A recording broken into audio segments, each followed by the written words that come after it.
Have you ever noticed how sometimes, even if you nail the grammar, your English just doesn't quite flow like a native speaker's? Right. It's like you can get the words right, but it still feels kind of stiff. Yeah.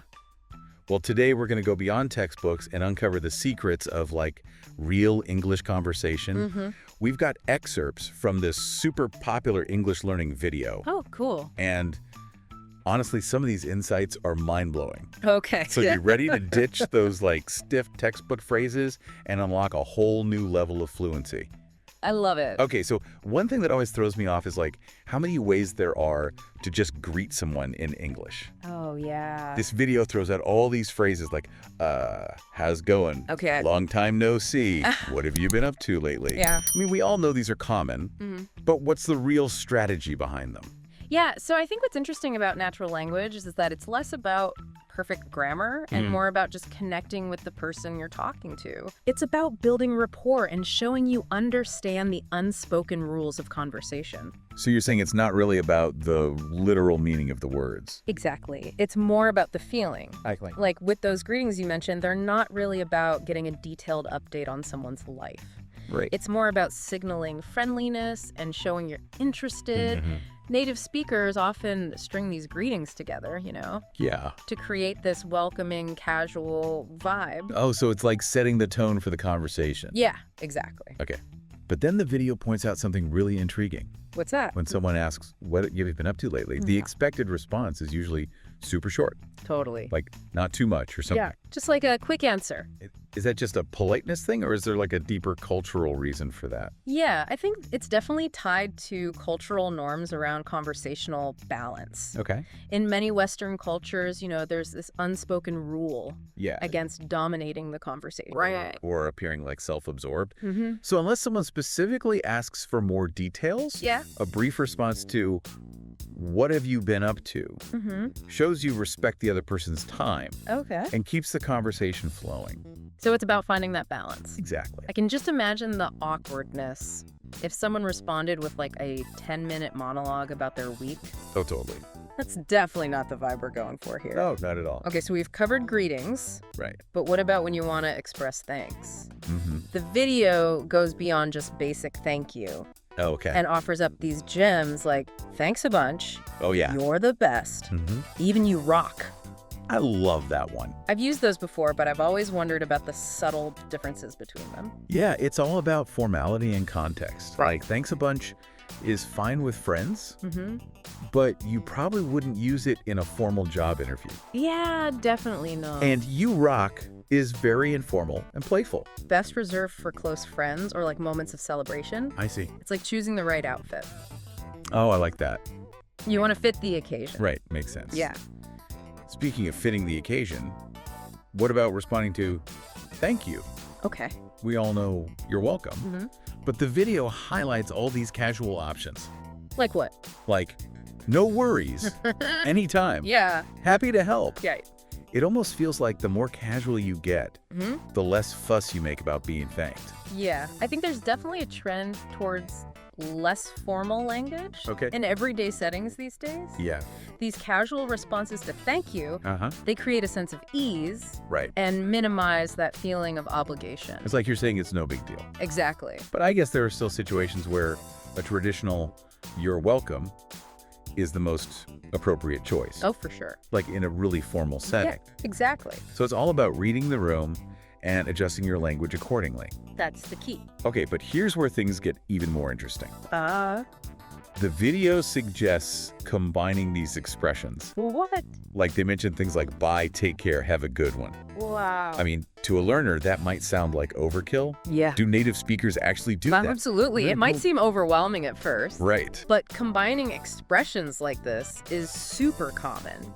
In natural conversation, it creates this sense of warmth. Okay. And reinforces the friendly tone. It's like adding extra layers of meaning. Yeah, think of it like layering different flavors in cooking. Oh, I like that analogy. You start with individual ingredients, and then you blend them to create something delicious. Okay, so it's not about being afraid to pile on the phrases. No, not at all. As long as it feels natural and friendly. Exactly. Okay, but what about a phrase that often leaves us non-native speakers tongue-tied? Which one? I don't know. Oh, yeah. I'm fascinated by how the video provides a whole toolbox of alternatives. Oh, cool. We've got beats me, I haven't the slightest, foggiest idea, Yeah. and even your guess is as good as mine. I love those. What's the thought process behind using those instead of just saying, I don't know? Well, I think this is where understanding nuance is key. Okay. These alternatives to I don't know aren't just about vocabulary. They convey different levels of certainty. And even emotion, like beats me, suggests you're genuinely stumped, maybe with a touch of playful frustration. Okay. While your guess is as good as mine Yeah. implies you're open to exploring possibilities together. So it's like you're still engaging with the question, even though you don't have the answer. Exactly. This is starting to feel like a secret decoder ring for understanding natural English. I know, right? And I love how the video goes a step further, What's that? offering professional alternatives to, I don't know, Okay. for those moments when you need to maintain a certain level of competence. Right, like at work or something. Exactly. They suggest phrases like, let me get that for you. I need to check something and I'll get back to you. And I'm not sure offhand. That's great. So instead of just admitting defeat, Yeah. you're offering a solution. Yeah, exactly. You're showing that you're proactive and helpful Right. and willing to go the extra mile. Okay, now for the fun part, goodbyes. Oh, yeah. The video throws out a whole array of informal options, Like what? like catch you on the flip side, peace out, Okay. and just plain old see ya. Right. I have to admit, some of these make me chuckle. Me too. Are there any hidden dangers lurking behind these seemingly innocent phrases? Well, I think slang is a powerful tool Yeah. for creating a sense of camaraderie and sounding relaxed. Okay. But it's crucial to be mindful of your audience Right. and the social context. So peace out to your boss is probably not the best move. Probably not.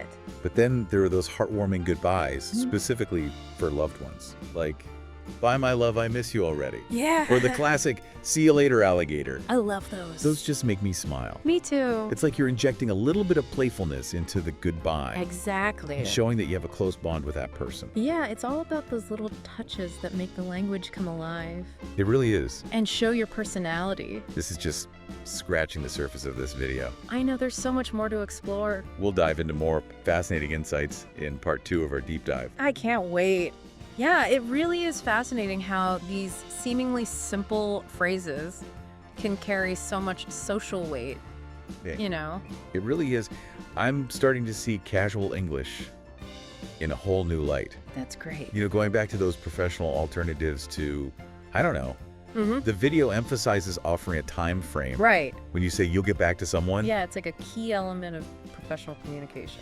I can see why that's important. But what are some examples Okay. of how to do that smoothly without sounding robotic? Yeah, so instead of just saying a vague, I'll get back to you, Right. you could try something like, Okay. let me look into that and I'll have an answer for you by tomorrow morning. Okay. Or, I need to double check a few things, but I should have an update for you within the hour. I see. So it's about giving the person a concrete expectation Exactly. rather than leaving them hanging. Right. It shows you respect their time and are taking their requests seriously. That makes a lot of sense. Now, there might be times when you genuinely don't have the answer off the top of your head, but you can still be proactive. Okay. You could say something like, I'm not sure offhand, but let me do some digging and I'll email you the information ASA. Oh, right. ASAP. Yeah, That's become such a standard part of professional communication these days. totally. It definitely adds a sense of urgency. For sure.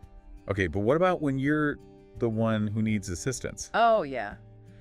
I noticed the video provided some useful phrases for requesting help, like the classic, can you give me a hand? Oh, yeah, that one's a good one. That one seems pretty straightforward.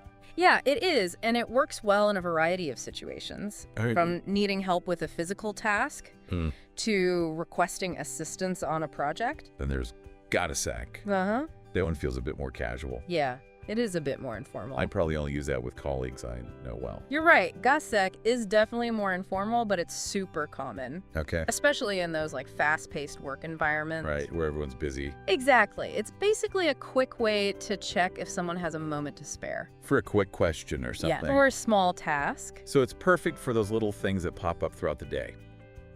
Exactly. Okay, what about phrases for offering help? Oh, okay. I noticed the video highlighted need a hand. Oh, yeah, that's a good one. I like how that one can be both a question and a statement. Right. Depending on your tone. It's all in the delivery. A questioning, need a hand, is a gentle offer of assistance. Okay. But a more declarative, need a hand. Right. Conveys like, I'm here to help, just tell me what you need. It's like you're taking charge of the situation. Yeah, exactly. And then there's, let me help you with that. Which feels even more proactive. Totally. And willing to jump right in. It's a great way to show you're a team player. Yeah. And ready to lend a hand without hesitation.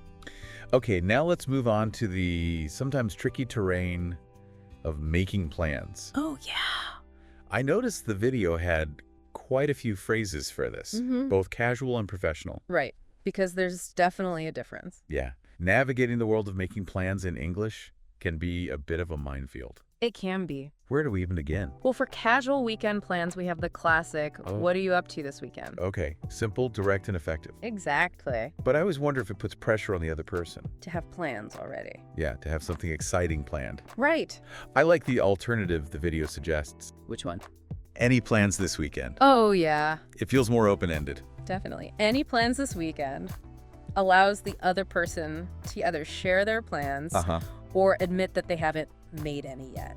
Right. It's a good way to gauge their availability without sounding too pushy. It takes the pressure off. Exactly. I also like how the video suggests using the phrase, anything on the go this weekend. I like that one. It's a fresh alternative to plans. Right. And it has this playful, almost conspiratorial vibe. Yeah, it does. It suggests a sense of shared busyness and excitement for the weekend ahead. Okay, now what if you want to make more concrete plans with someone? Okay. I noticed the video highlights the phrase, we should hang out soon. Oh, yeah, that's a classic. It's casual, but does it really lead to anything specific? That's a good question. I think it expresses a desire to spend time together. Okay. But it's a bit vague. Right, it's like the first step. Yeah, it's often the first step towards making plans. But it's usually followed up with a more concrete suggestion. Like what? You could say, we should grab coffee sometime next week. Oh. Or we should check out that new restaurant downtown. There's that grab verb again. I know, right? The video pointed out how native speakers love to use it. Yeah, for casual outings. Grab coffee, grab dinner, grab drinks. Exactly. It's so much more informal than saying, let's have dinner. It's like you're snatching a quick bite or something. Yeah, it suggests a quick informal get-together. Perfect for catching up with friends. Exactly, or colleagues. Okay, but what about making plans in a professional setting? Right. The video recommends using a more formal approach. Like what? Like, are you free to meet? Okay. Followed by a specific time. Yeah, that's a direct and efficient way to schedule a meeting. So, for example, you could say, are you free to meet on Thursday at 2 p.m.? And if you're on the receiving end of that question, you can respond with, I'm available. Yeah. Or, does that work for you? Those are pretty standard. They seem pretty straightforward. They are, and they effectively communicate your availability. Okay. Or inquire about the suitability of the proposed time. You could also say what works best for you. Yeah. To show flexibility. Exactly. And accommodate the other person's schedule. Now, what happens if you're in a conversation and you need to clarify something? Oh, yeah. Those moments can be tricky. I noticed the video gave us a bunch of phrases for navigating those potentially awkward moments. Oh, those are essential. They are. Misunderstandings happen all the time. Right. And it's important to have the language tools to address them gracefully. Absolutely. Let's start with a simple but effective phrase. Okay. Sorry I didn't catch that. Okay. Polite to the point. Yeah. And it signals that you need something repeated. Exactly. But what if you don't understand a specific word or phrase? Oh, right. I remember the video had a good tip for that. What was it? You can politely ask. Okay. Sorry, what does word phrase mean? For example, sorry, what does bandwidth mean in this context? I see. So you're being specific about what you need clarification on. Yeah, and if you need a broader explanation, you can say, sorry, what do you mean by word phrase? Okay, so you're asking for more context or a rephrased explanation. Exactly. For instance, you might say, sorry, what do you mean by thinking outside the box in this situation? Right, so you're not just asking about the words themselves. Yeah. but about how they apply to the specific situation. But sometimes it's not about the words themselves. Okay. It's about the volume or speed of speech. Oh, I've definitely been in situations where I couldn't quite hear the other person. Yeah. Or they were speaking so quickly that my brain couldn't keep up. I know it can be awkward to address that directly. Can be. But the video offers some helpful advice. Like what? You could say, could you speak up a little? I'm having trouble hearing you. Okay. Or, could you slow down a bit? I'm having difficulty understanding you. So it's about taking ownership of your own comprehension and not being afraid to ask for clarification. It really is. It's a great example of how clear communication is a two-way street. Right. Both speakers have a responsibility to make sure the message is being understood. Absolutely. And on that note, I remember the video also highlighted some phrases for confirming understanding. Oh, yeah? It seems so basic. But I think we often forget to actually check if we're on the same page. You're so right. Confirming comprehension is crucial for effective communication. Yeah. Both for yourself and the person you're talking to. So what are some of the go-to phrases for making sure everyone's on the same wavelength? Okay. I know the video mentioned, do you know what I mean? It's casual, Yeah. but does it really get the job done? It's actually very effective in casual conversation. Right. It's a quick and easy way to check if your message has been understood. You could also say, does that make sense? Yeah. Or simply, it makes sense. Right. With a rising intonation. I like how does that sound good to you?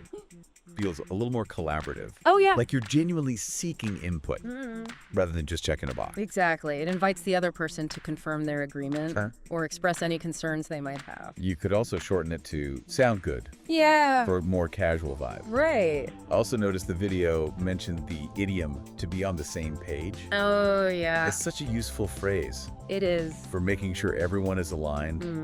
But I have to admit, I sometimes hesitate to use idioms I get that. because I'm never sure if I'm using them correctly. Yeah, idioms can be tricky, Right. but to be on the same page is one that's widely used and understood. Okay, good to know. You can use it after explaining a plan, for example, by saying, just making sure we're all on the same page here. And if everyone agrees, you can confidently declare we're on the same page. I love it! It's like a little verbal high five. You know, this deep dive has been incredibly eye-opening. It really has.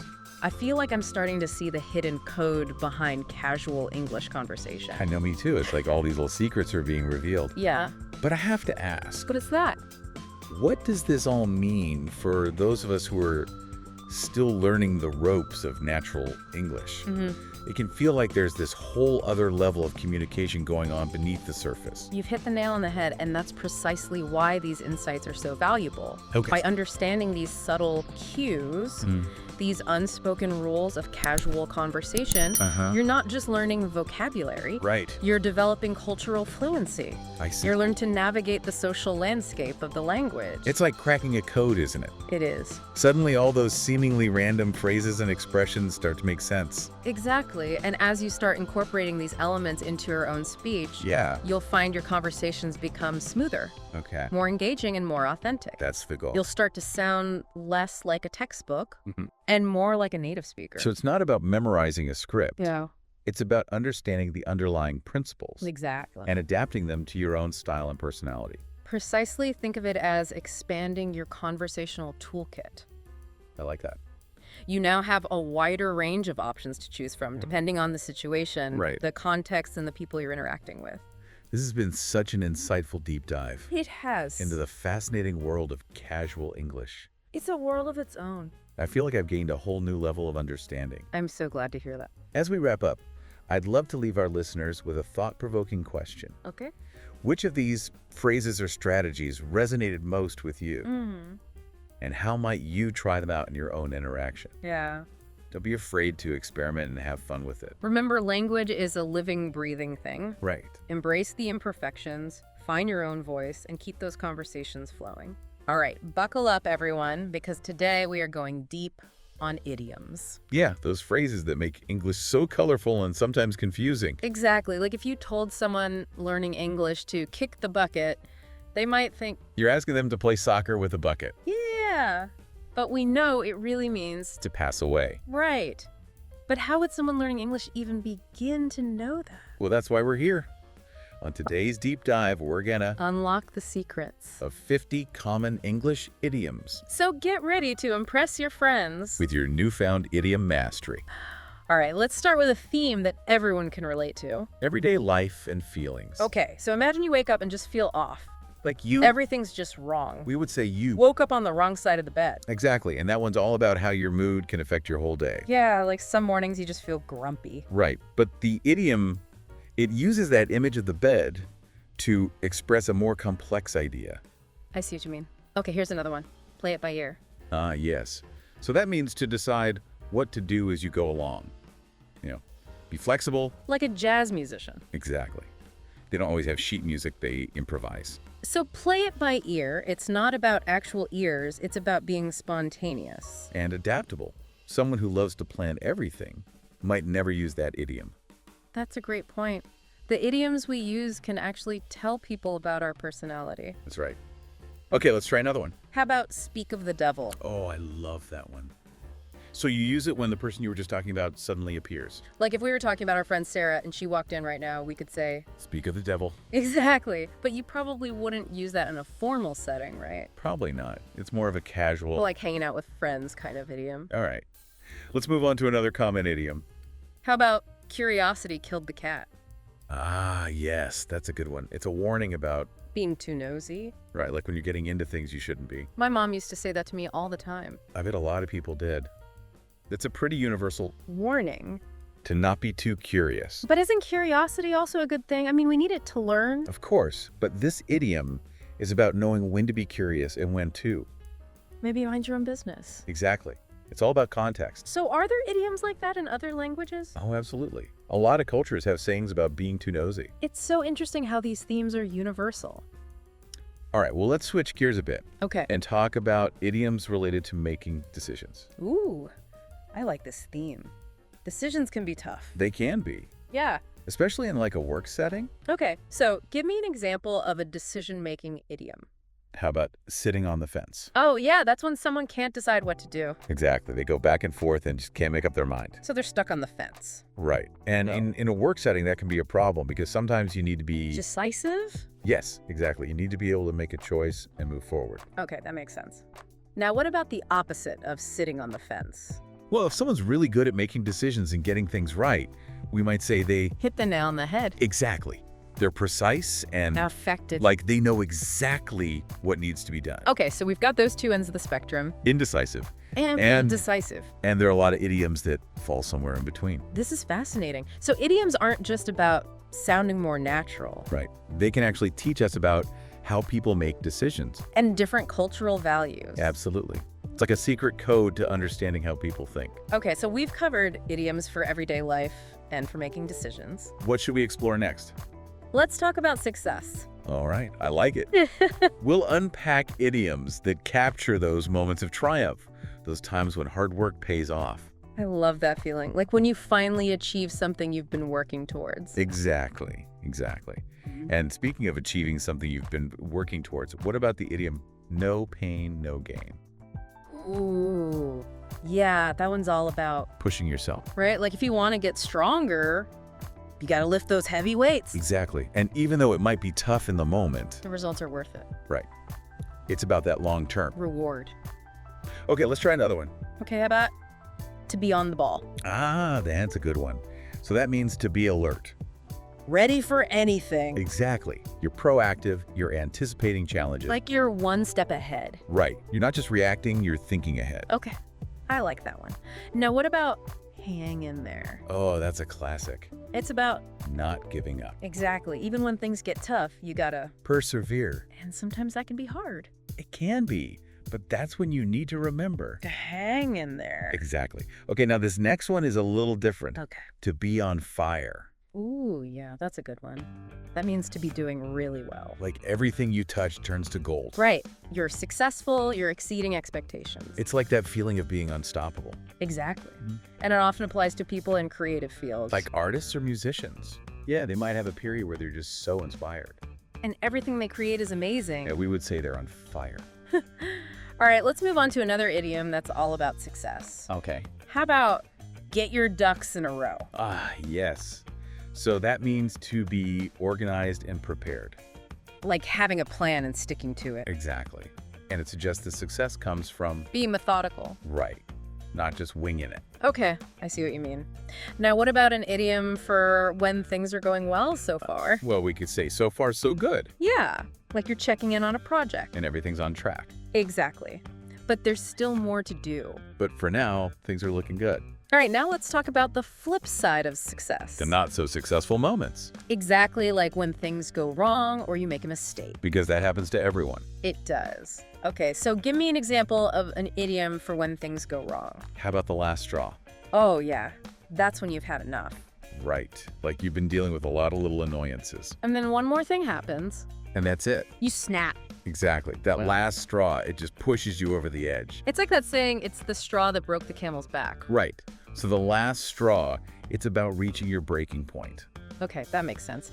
Now, what about an idiom for when we mess up or make a mistake? How about don't cry over spilled milk? Oh, I love that one. My grandma used to say that all the time. That's a good one. It means don't dwell on the past. You can't change what's already happened. Right. So instead of getting upset about it... And you gotta move on. Exactly. Learn from your mistakes and keep going. Okay, so don't cry over spilled milk. It's about being resilient. And adaptable. And now, for a more hopeful idiom. Okay. How about when one door closes, another one opens? Ah, yes. That's a beautiful one. It's all about... new opportunities. Right. Even when something bad happens, it can lead to something good. Like maybe you lose your job. But then you find an even better one. Exactly. So it's about staying positive. And open to new possibilities. Wow, we've covered a lot of ground today. We have. And there are so many more idioms out there. I know. It's amazing how much we can learn from these little phrases. They really do give us a glimpse into... human nature. And cultural values. Absolutely. Okay, so before we move on to our final theme, I'm curious. Yeah. We've been talking about success in a general sense. Right. But do these idioms also apply to personal goals? Oh, absolutely. Like if you're trying to learn a new skill... or maybe improve your fitness. And you might experience setbacks. But you gotta hang in there. Exactly. And remember that, no pain, no gain. So even though it's personal, it's still about... effort. And perseverance. Exactly. Okay, well, with that in mind, let's move on to our final theme. All right, let's dive into those moments where things get a bit messy.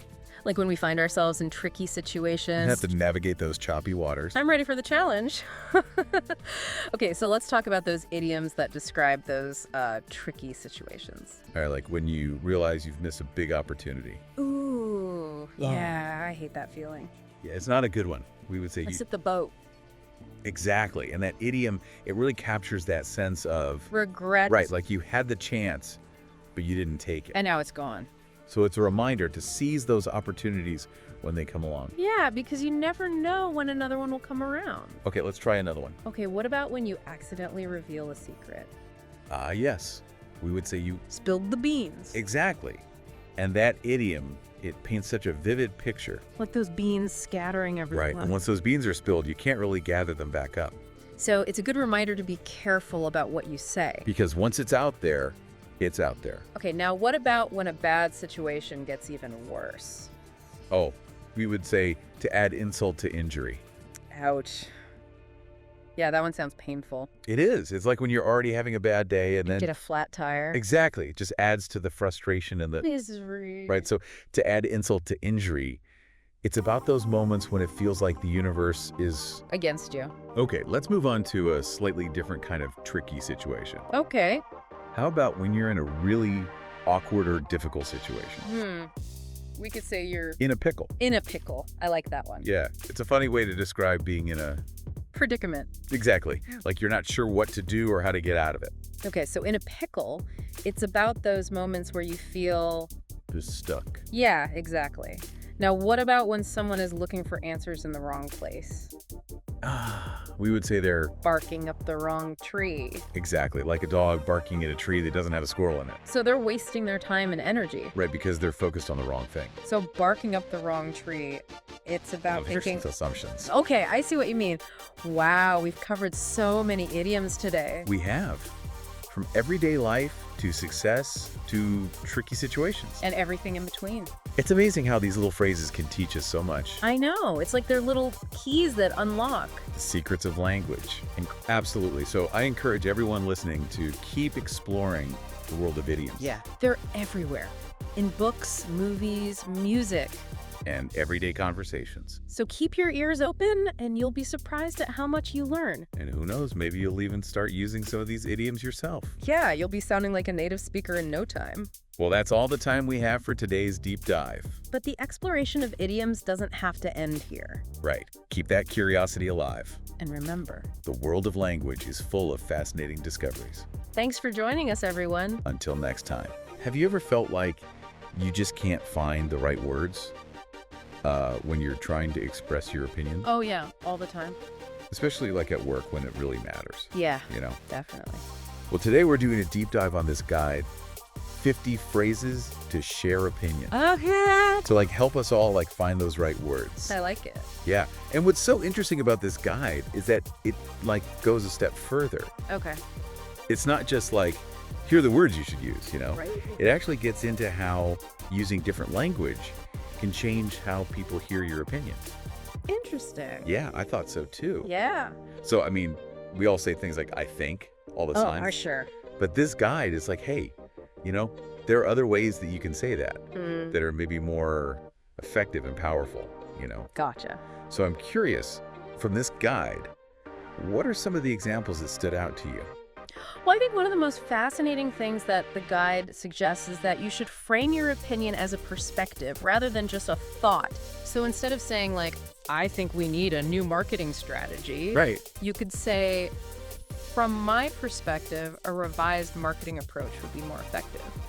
And it kind of subtly shifts the focus from like a gut feeling to something a little more reasoned. I like that it's almost like inviting people to see things from your side. Exactly. As opposed to just telling them what you think. Yeah. And I bet that makes a really big difference. Huge, especially at work. Yeah, when you want to be taken seriously. Yeah, you don't want to sound like you're just making it up as you go along. For sure, for sure. So yeah, framing it as a perspective is a really good tip.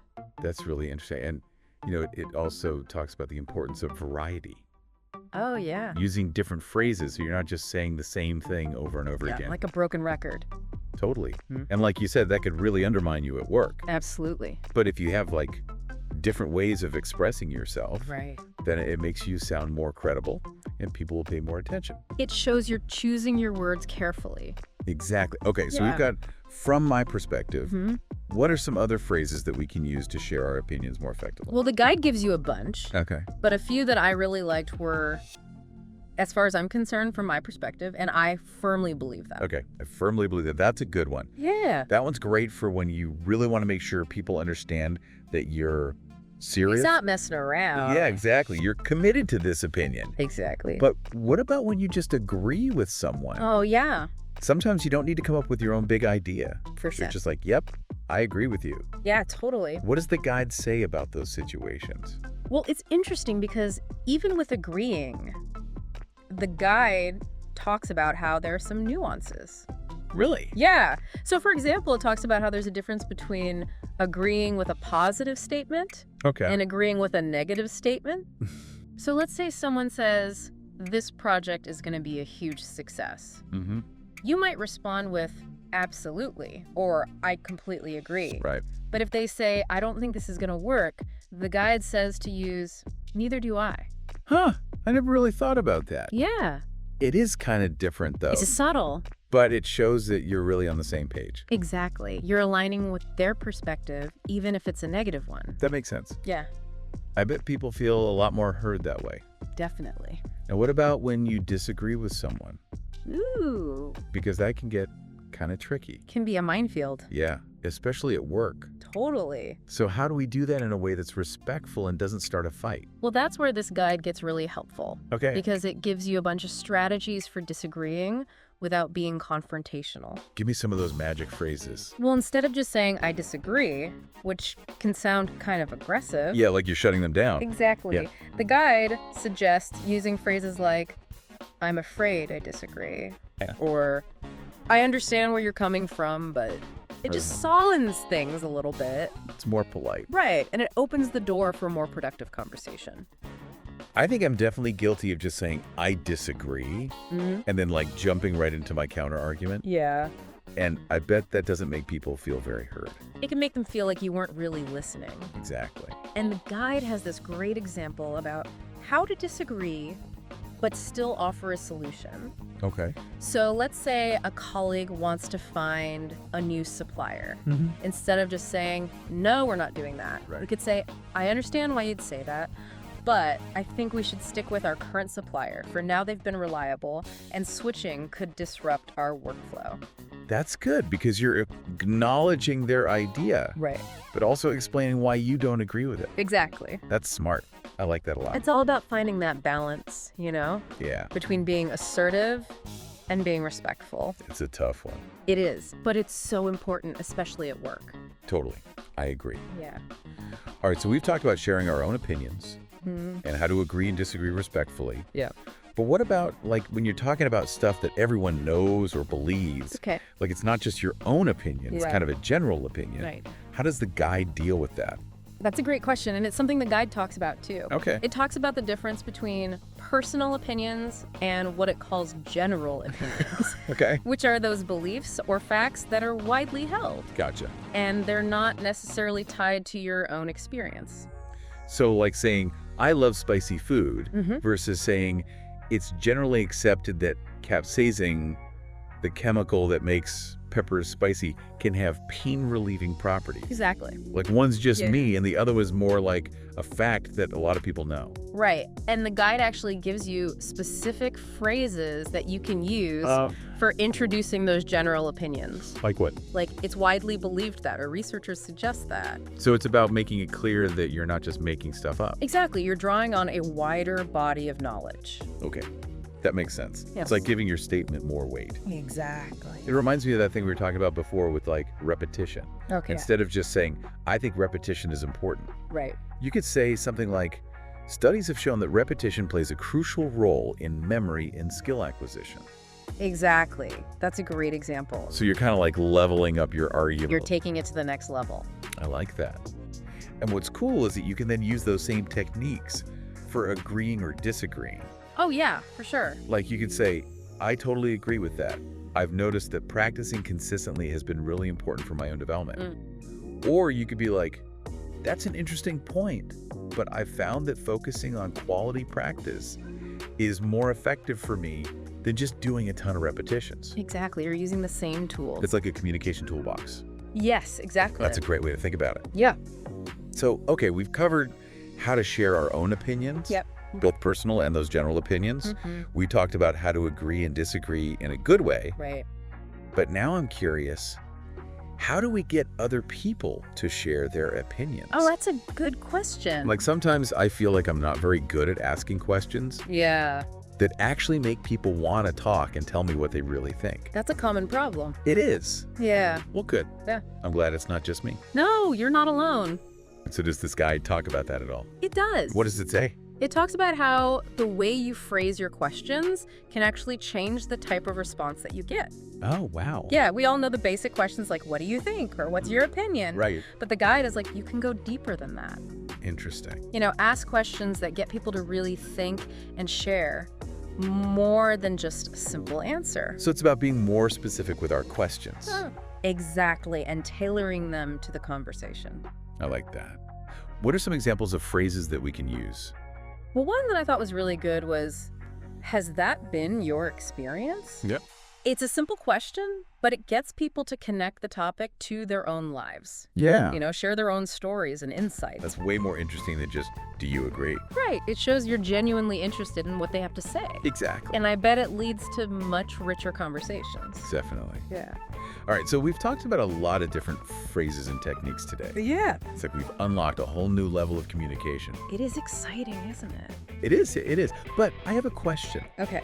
Sometimes things get a little heated in conversations, Uh-huh. and it feels like even if you use the right words, it doesn't really help. Oh, yeah, I know what you mean. So like, how do these techniques work in those situations when people are getting upset? Well, you're right. Conflict is a part of life. It is. And there's no magic phrase that will make it all go away. But I think that even in those tough situations, these phrases can still be helpful. Okay, how so? Because they can help you to communicate your own needs and boundaries more clearly. Oh.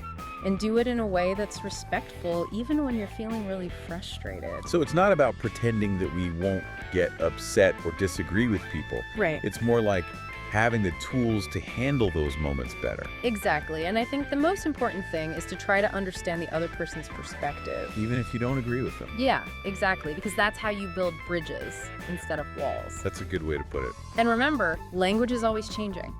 That's true. So while this guide gives you a really good foundation, Yeah. it's also important to pay attention to how other people who are good at communicating express their opinions. Interesting. And watch how they do it. Okay. See what phrases they use and how they respond in different situations. So it's like we're all students of communication. We are always learning. I like that. So to wrap things up, what's the one big takeaway you want our listener to remember from today? Pay attention to the words you use when you're sharing your opinions. Oh. Try out some of these new phrases and see how they change your conversations both at work and in your personal life. Okay. Don't be afraid to experiment and find what works best for you. It's like trying on different communication styles. Exactly. And seeing what fits. And you might be surprised by how much more confident you become. I love that. It's all about finding your voice. Well said. I like that a lot. Oh. Okay, well, that brings us to the end of another deep dive. Thanks for having me. It was great to have you. Until next time, keep learning, keep growing, and keep those conversations flowing. Sounds good. All right, so we've talked about sharing our own opinions. Yep. And how to agree and disagree respectfully. But what about those times when you're not just sharing like your own personal opinion, Okay. but you're drawing on like broader knowledge or beliefs that are kind of generally accepted? Yeah, I see what you mean. How does the guide address that? Well, that's a great question, and it's something the guide definitely touches on. Okay. It distinguishes between personal opinions and what it calls general opinions, Okay. which are those beliefs or facts that are widely held, Gotcha. but they're not necessarily based on your own personal experience. So it's like the difference between saying, I love spicy food, Right. versus it's generally accepted that capsaicin, the chemical in peppers, Right. can have pain-relieving property. Exactly. You got it. So one is just like my own preference, and the other is based on like scientific knowledge that's out there. Yeah. Wider knowledge. Okay, cool. Yeah. And does the guide tell us how to introduce those general opinions? It does. It gives you some specific phrases that you can use. Oh, that's helpful. Like what? Well, a couple that come to mind are, it's widely believed that, Yeah. or researchers suggest that. So it's about making it clear that you're not just like pulling this out of thin air. Exactly. You're grounding your statement in something more solid. Okay, I see. And it probably makes your argument stronger too. It adds a lot of weight to what you're saying. It reminds me of that example we talked about earlier with repetition. Oh, yeah. Like instead of just saying, I think repetition is important, you could say, studies have shown that repetition plays a key role in memory and learning. Exactly. That's a perfect example. And what's cool is you can then use those same techniques for agreeing or disagreeing. Right. You can build on that foundation. Exactly. So Yeah. you could say, I totally agree with that. I've noticed that practicing consistently has helped me a lot. Or you could say, that's interesting, but I've actually found that for me, focused practice is more effective than just a ton of repetition. Right. You're still being respectful. Yep. And explaining your viewpoint. It's all about having those tools in your toolbox. I like that analogy. So we've talked about sharing our own opinions, Yeah. both personal and those general ones. And we've covered how to agree and disagree in a constructive way. But now I'm wondering, how do we get other people to share their opinions with us? Oh, that's a really important skill. It is, because sometimes I feel like I'm not good at asking questions Yeah. that really draw people out and make them want to share their thoughts. Let me get that. So does this guide give us any tips on that? It does. It talks about how the way you phrase your questions can actually influence the kind of response you get back. Is that really true? It is. It's pretty fascinating. So it's not just about asking any old question. Right. You got to be strategic. Okay, well, what are some examples of phrases that we can use to get people talking? Well, one that I thought was really effective was, has that been your experience? Has that been your experience? Yeah, because it encourages the person to connect the topic to their own life Yeah. and share their own personal insights. It's definitely more engaging than just asking, do you agree? Right. It shows that you genuinely care about their perspective. And it probably leads to more interesting conversations too. For sure, you get to hear their stories and experiences. That's cool. And are there any other phrases we can use to get people to really think deeply about a topic? Definitely, the guide suggests using phrases that encourage critical thinking. Okay. So instead of just asking, do you think this is a good idea? Right. You could ask something like, what are the potential pros and cons of this approach? Oh, I like that. Gets them to analyze the situation from different angles. It's about going deeper than just a simple yes or no answer. Exactly. I can see how these techniques would be so helpful, Yeah. not just at work, but in all kinds of conversations.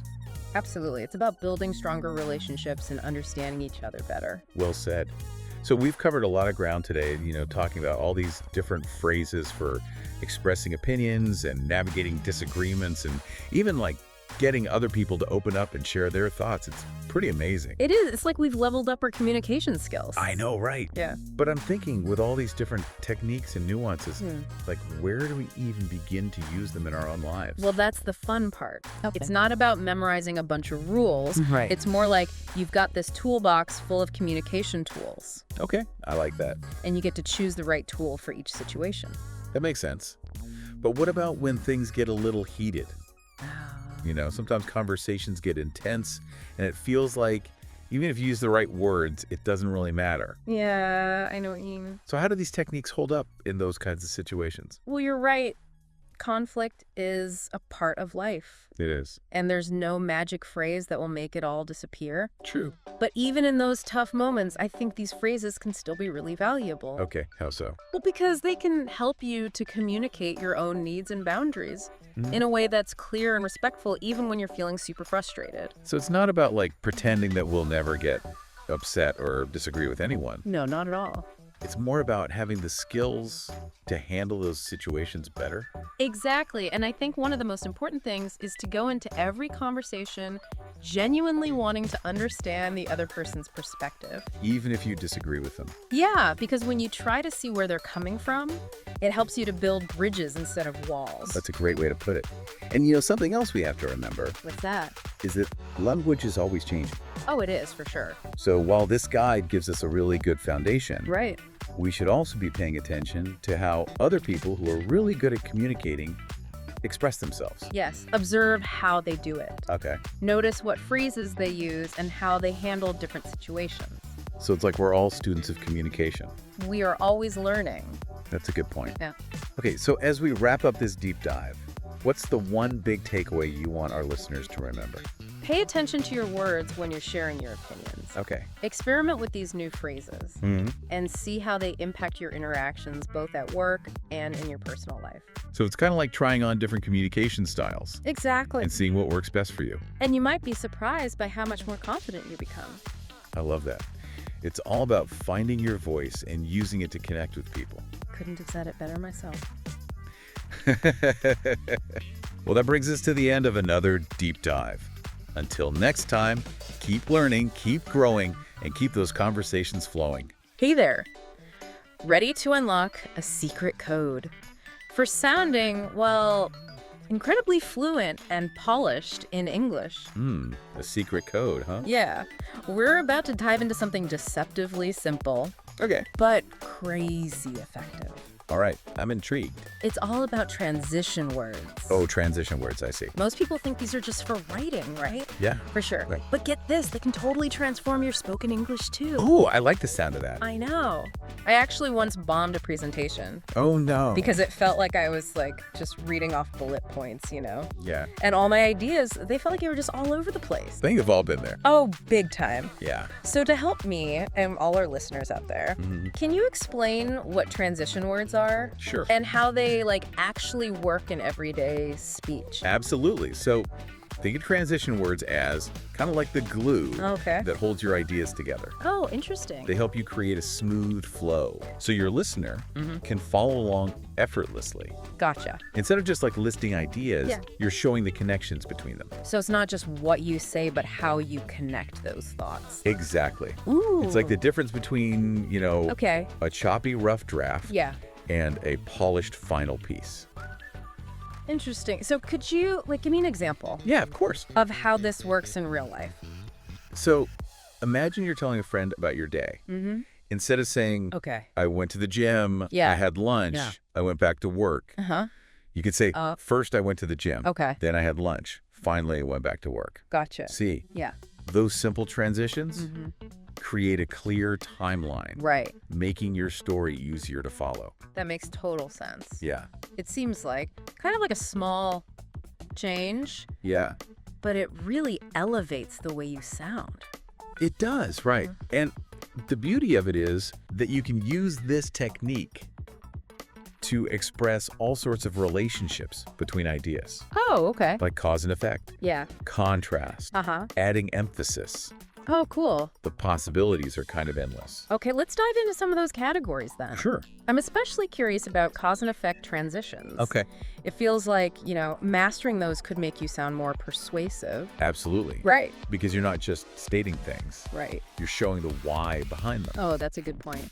Like, let's say you spill your coffee all over yourself. Oh, no. Instead of saying, I spilled coffee, I need a new shirt, Right. you could say, I Yeah. spilled my coffee, so I need a new shirt. Oh, wow. That little ka packs a punch.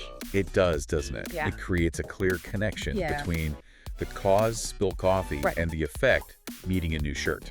This is fascinating. So how do you choose the right transition word?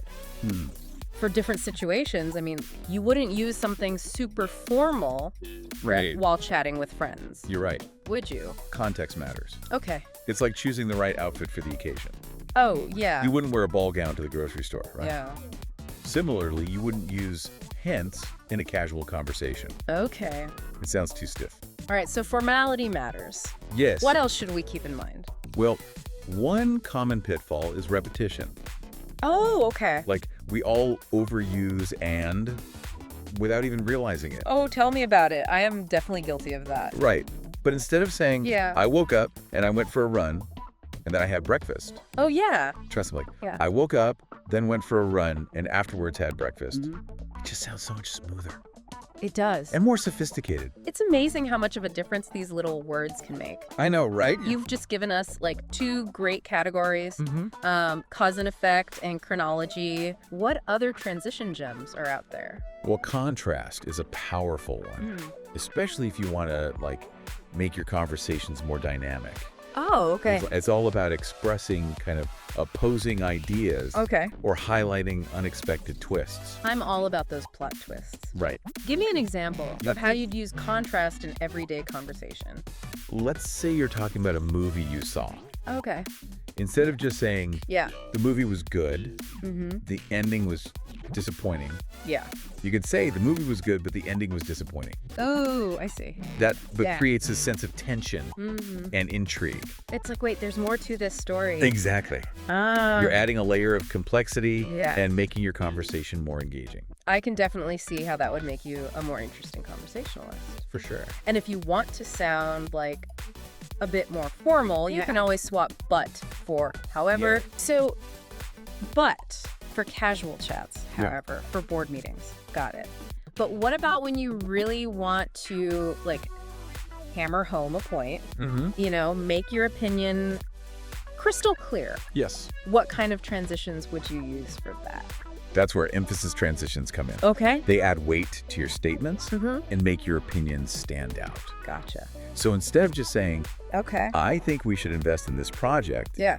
you could say, Okay. I strongly believe we should invest in this project. Or even better, Okay. I strongly believe we should invest in this project. Yeah. In fact, I think it's our top priority. Adding that, in fact, really drives the point home, doesn't it? It does. It's like you're saying, listen up. This is important. Exactly. Okay, I'm already feeling more confident about using these in my own conversations. Good. What else should we cover Sure. before we wrap up this part of our deep dive? Well, let's touch upon the power of conclusion transitions, especially in, like, professional settings. Yeah. These are all about leaving a lasting impression Okay. and making sure, your key takeaways stick with your audience. Ooh, I'm all ears for this. Tell me more. All right. You want to make sure your final point resonates. Yeah. Yeah. It doesn't just fade out. Right, like a mic drop moment. Exactly. So let's say you're wrapping up a presentation Okay. about a new strategy. Instead of just saying, Okay. we need to implement these changes, Yeah. you could say, Right. ultimately, we need to implement these changes to remain competitive. Oh, I see. Adding ultimately really elevates the statement. It's like Yeah. you're saying, this is the bottom line, folks. It is. You're not just ending your speech. Right. You're driving home a crucial point Yeah. and leaving a lasting impression. This is great. I'm loving all these little tricks for sounding more like confident and professional. I know. Okay, so before we move on, Okay. let's do like a quick recap. So far, we've covered cause and effect, chronology, contrast, Right. emphasis, and conclusion transitions. Yep, that's right. What other categories should we kind of add to our arsenal? Well, let's talk about adding Okay. nuance and depth to your conversations. Okay. We've all heard that saying. Yeah. The devil is in the details. Yeah, for sure. Well, sometimes the magic is in the details too. I love that. Yeah. So how do transition words help us add those like magical details? Think of it like this, okay? Okay. You have a basic statement, Mm-hmm. a foundation, right? Yeah. Transition words can help you build on that foundation, Okay. adding layers of complexity Yeah. and making your conversations more interesting and engaging. Okay, can you give me a concrete example of how this works? Of course. Let's say you're talking about your team's performance. Okay. Your initial statement might be, our team has been very productive lately. Okay, pretty straightforward. Right. But now let's add some contrast using however. Okay. Our team has been very productive lately. However, we've also been facing some communication challenges. Oh. Now there's more to the story. Right. You're acknowledging that there are like two sides to the coin, even though the overall picture is positive. Exactly. And to make that contrast even more impactful, you can add a specific example using for instance. Oh. You could say, Yeah. for instance, last week's project was delayed because of a miscommunication between departments. Adding that specific example really brings the issue to life, doesn't it? Yeah. It's not just an abstract concept anymore. Right. It's a real situation with like a measurable impact. Exactly. And to take it even further, Yeah. you can describe the effect of this challenge using as a result. Okay. As a result, we're implementing a new communication protocol to avoid similar delays in the future. Okay, so by using a few strategic transition words, Yeah. you've gone from a simple observation Right. to a nuanced and compelling narrative. Exactly. We've highlighted both the positive and the negative aspects and even proposed a solution. That's amazing. It is. And it's something that you can do like on the fly in any conversation. Wow. It's about training your mind to think in terms of connections and relationships between ideas. That's powerful. So we've covered the power of transitions for adding depth. Yeah. But I'm still curious about all those other categories you mentioned. Sorry. Like, what else should we explore? Let's talk about addition transitions, Okay. which are perfect for building upon an idea Okay. with like a similar or supporting point. So instead of just saying, I like this new restaurant, I can say, I like this new restaurant. Plus, it's within walking distance from my office. Exactly. Right? You're adding another reason why you like the restaurant, making your statements stronger. So what are some other options besides plus? You can use the classic and, of course, or opt for more like sophisticated options like furthermore. Or moreover, if you want to sound super eloquent. So I enjoy this podcast immensely. Moreover, I find it incredibly insightful. There you go. Is that how I'd use it? Yes. Okay. You're emphasizing your enjoyment Yeah. by adding another layer of praise. This is fun. It's like I'm learning a secret language code. I love that analogy. Yeah. But what about those times when you want to make a statement that's like generally true, Okay. but maybe not always? Yeah. Like, you don't want to make a sweeping generalization that could be easily disproven. Oh, yeah. I hate it when people make those like blanket statements. Right. So that's where generality transitions come in. Got They the- help you acknowledge exceptions while still making a strong point. Can you give me an example? Sure. Instead of saying all politicians are corrupt, Yeah. which is, a pretty extreme statement. Pretty extreme. You could say, like, generally speaking, politicians are often influenced by lobbyists. So you're acknowledging that there might be some exceptions. Yeah. But you're still making a valid point about the influence of lobbyists. Exactly. And you can use other options, like, for the most part, or typically, Yeah. to achieve the same effect. Gotcha. It's all about finding the right fit Huh. for the tone and context of the conversation. Okay. Generality transitions, check. What other transition word magic tricks are up your sleeve? Let's talk about the power of examples. Okay. They're essential for illustrating your points Yeah. and making your arguments more convincing and relatable. So instead of just saying, this book changed my life, Yes. I could say, this book changed my life.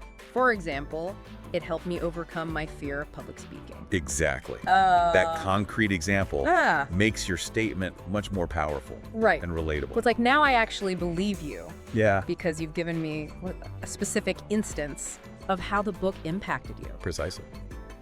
And you have several options for introducing examples, Okay. like, for instance, or as an example, which all serve the same purpose. Okay, so examples are crucial for adding credibility Yes, and making our points more persuasive. absolutely. What else should we add to our ever-growing transition words toolkit?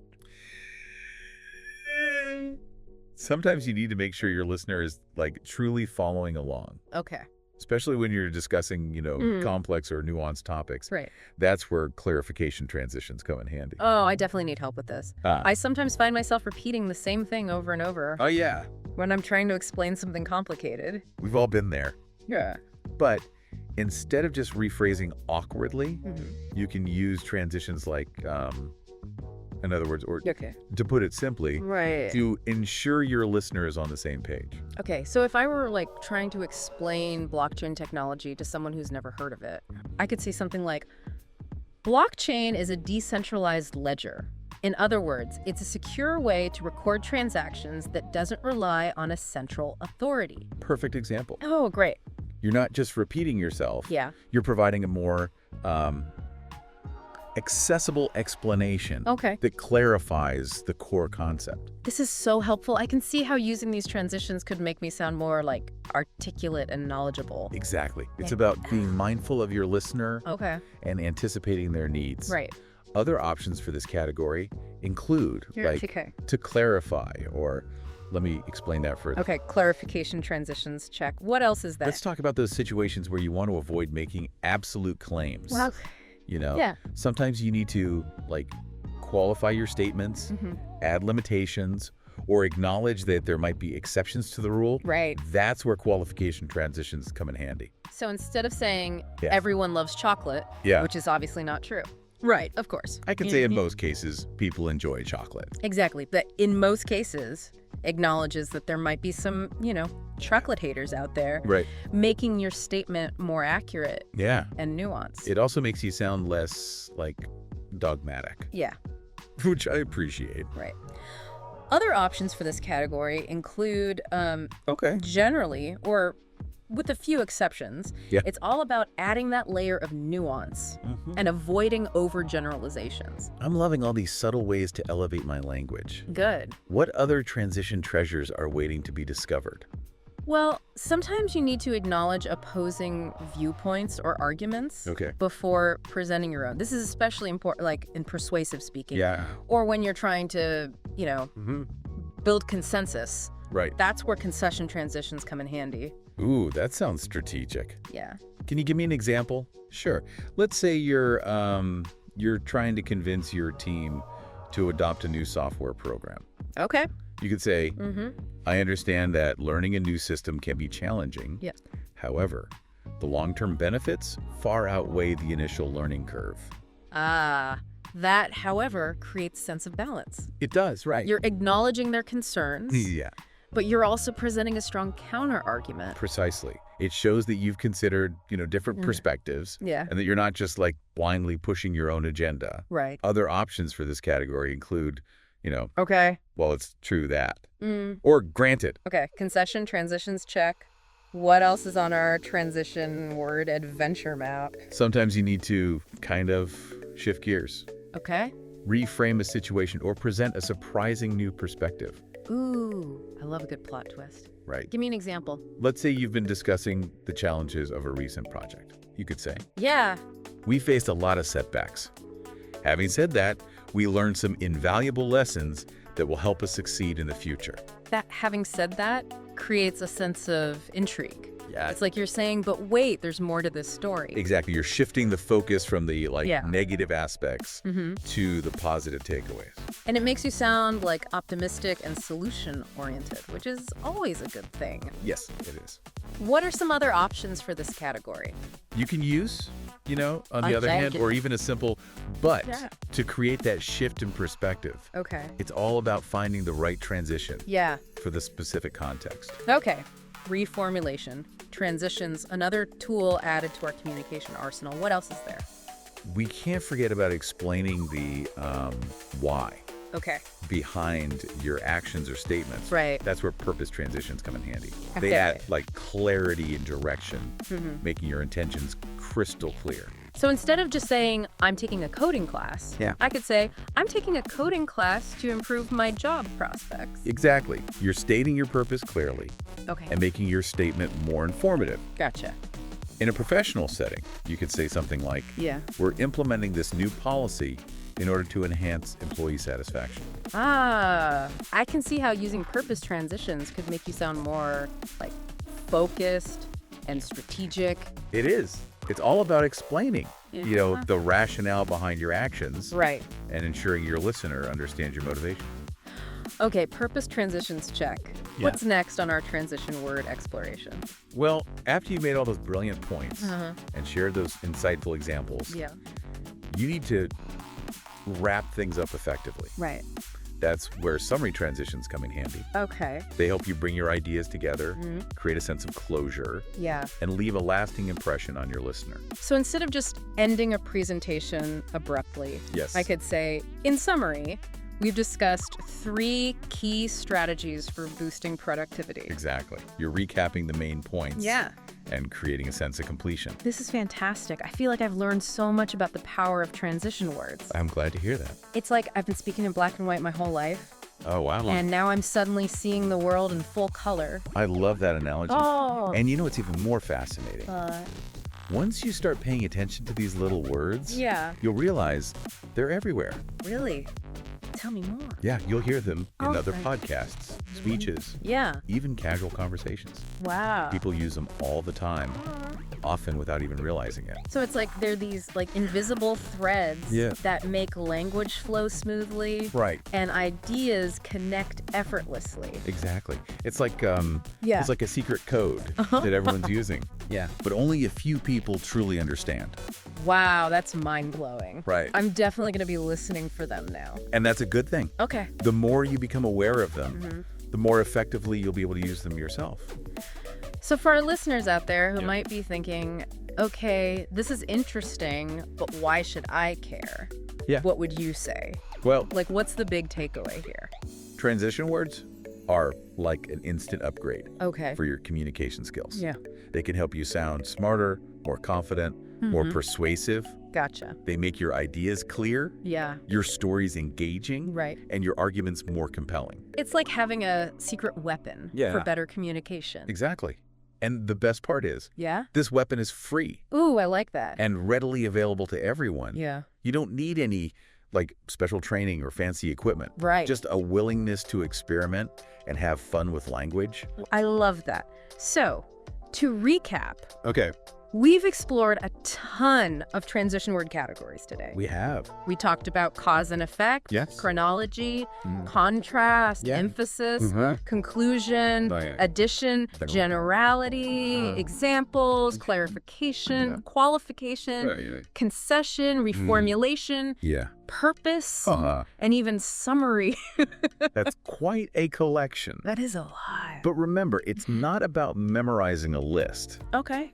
It's about understanding the concepts behind each category. Right. And choosing the right transitions for each situation. Right. It's about making conscious choices, I guess. Yeah. To elevate our language Yeah. and connect with our listeners on a deeper level. And as you become more comfortable using these tools, Yeah. you'll find that your communication becomes more impactful, Okay. engaging, and persuasive.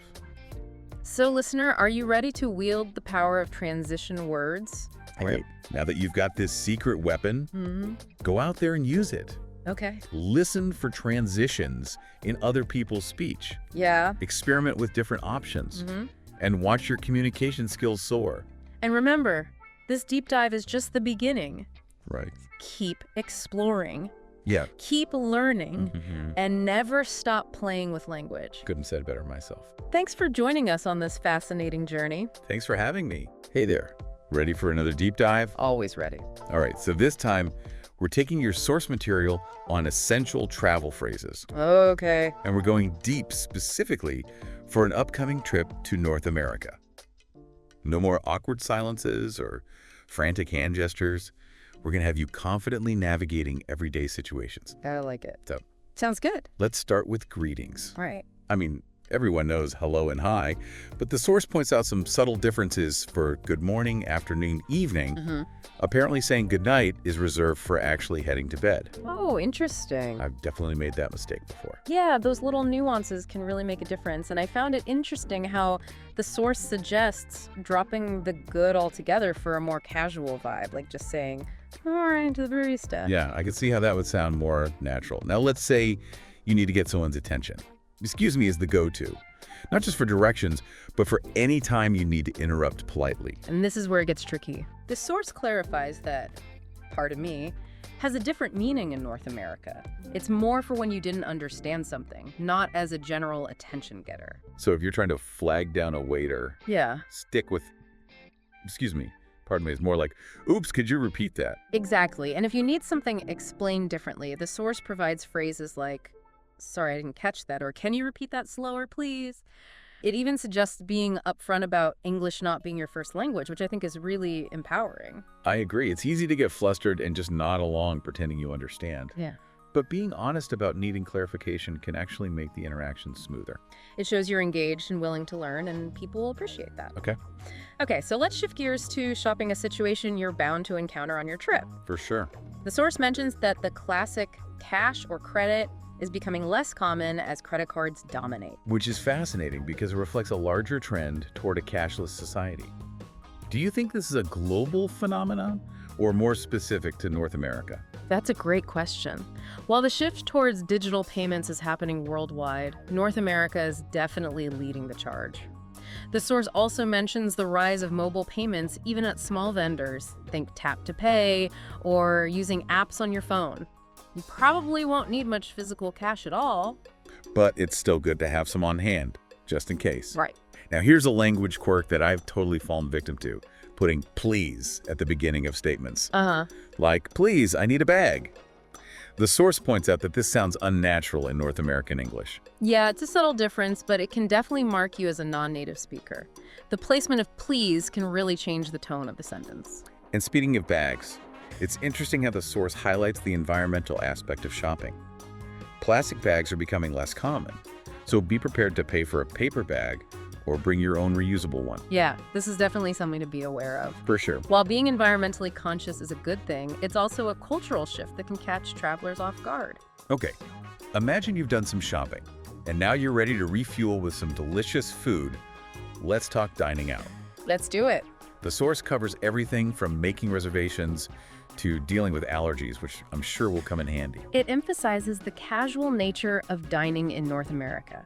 You can simply say, table for two, please, or I'll have the, when ordering. No need for overly formal phrases. Which makes sense, considering North American culture is generally more laid back. Sure. Now, what about allergies or dietary restrictions? The source mentions that this is totally normal to bring up. Absolutely. The source encourages you to be very specific about your needs. Don't hesitate to ask for modifications to your order, like no onions or dressing on the side. It's good to know that being upfront about your preferences is totally acceptable and expected. Yeah. And speaking of expectations, let's talk about something that often causes confusion for travelers tipping. Okay. The source is clear that while it's not legally required, Right. it's very much an expected part of the dining experience. That's right. It's considered customary to tip servers between 10 and 20% of the bill, depending on the quality of service. And it's interesting how the source connects this practice to the economic structure of the restaurant industry. Servers often rely on tips to supplement their income, so it's not just a matter of courtesy, but also a way to ensure fair compensation. That's a really important point, and it highlights the cultural significance of tipping. Yeah. Now, let's say you've had a fantastic meal and you're ready to explore the city. Even though most people rely on GPS these days, knowing some basic phrases for directions can still be super helpful. Absolutely. Technology isn't always reliable. Your phone battery could die, or you might find yourself in an area with spotty reception. Right. The source provides some useful phrases for asking for directions, like, excuse me, do you know how to get to, or which way is? And don't be afraid to ask for clarification if you don't understand the directions. It's better to double check than end up lost. And besides, it's a chance to chat with locals and maybe get some insider tips. That's the spirit. Don't be afraid to engage with people. Most North Americans are happy to help tourists, especially if you approach them politely and with a genuine desire to connect. So we've covered greetings, shopping, dining, and even getting around. We're making great progress. But there's one more crucial aspect of communication that the source emphasizes, and that's the importance of understanding cultural norms. Yeah, it's not just about the words you use, but also how you use them and how you behave in different social situations. Okay. For example, the source mentions that North Americans tend to value personal space more than some other cultures, so being mindful of that can go a long way in making interactions smoother. It's fascinating how these seemingly small details can make a big difference in how you're perceived. It's all about being respectful and aware of the cultural context. Exactly, and this cultural awareness extends to things like eye contact, gestures, and even the level of formality you use in different situations. Okay. It's a lot to take in, but the source encourages travelers to embrace this learning process as part of the adventure. And that's what makes travel so enriching, right? It's not just about seeing new places, but also about experiencing a different way of life and expanding your understanding of the world. Well said. And with that in mind, let's dive into some specific scenarios where these cultural nuances really come into play.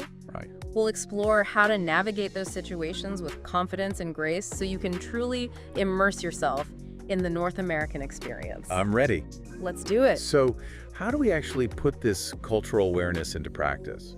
Well, the source gives a great example with small talk. Okay. North Americans are big on those casual chats with strangers. Okay. Whether you're in line at the store or just passing someone on the street.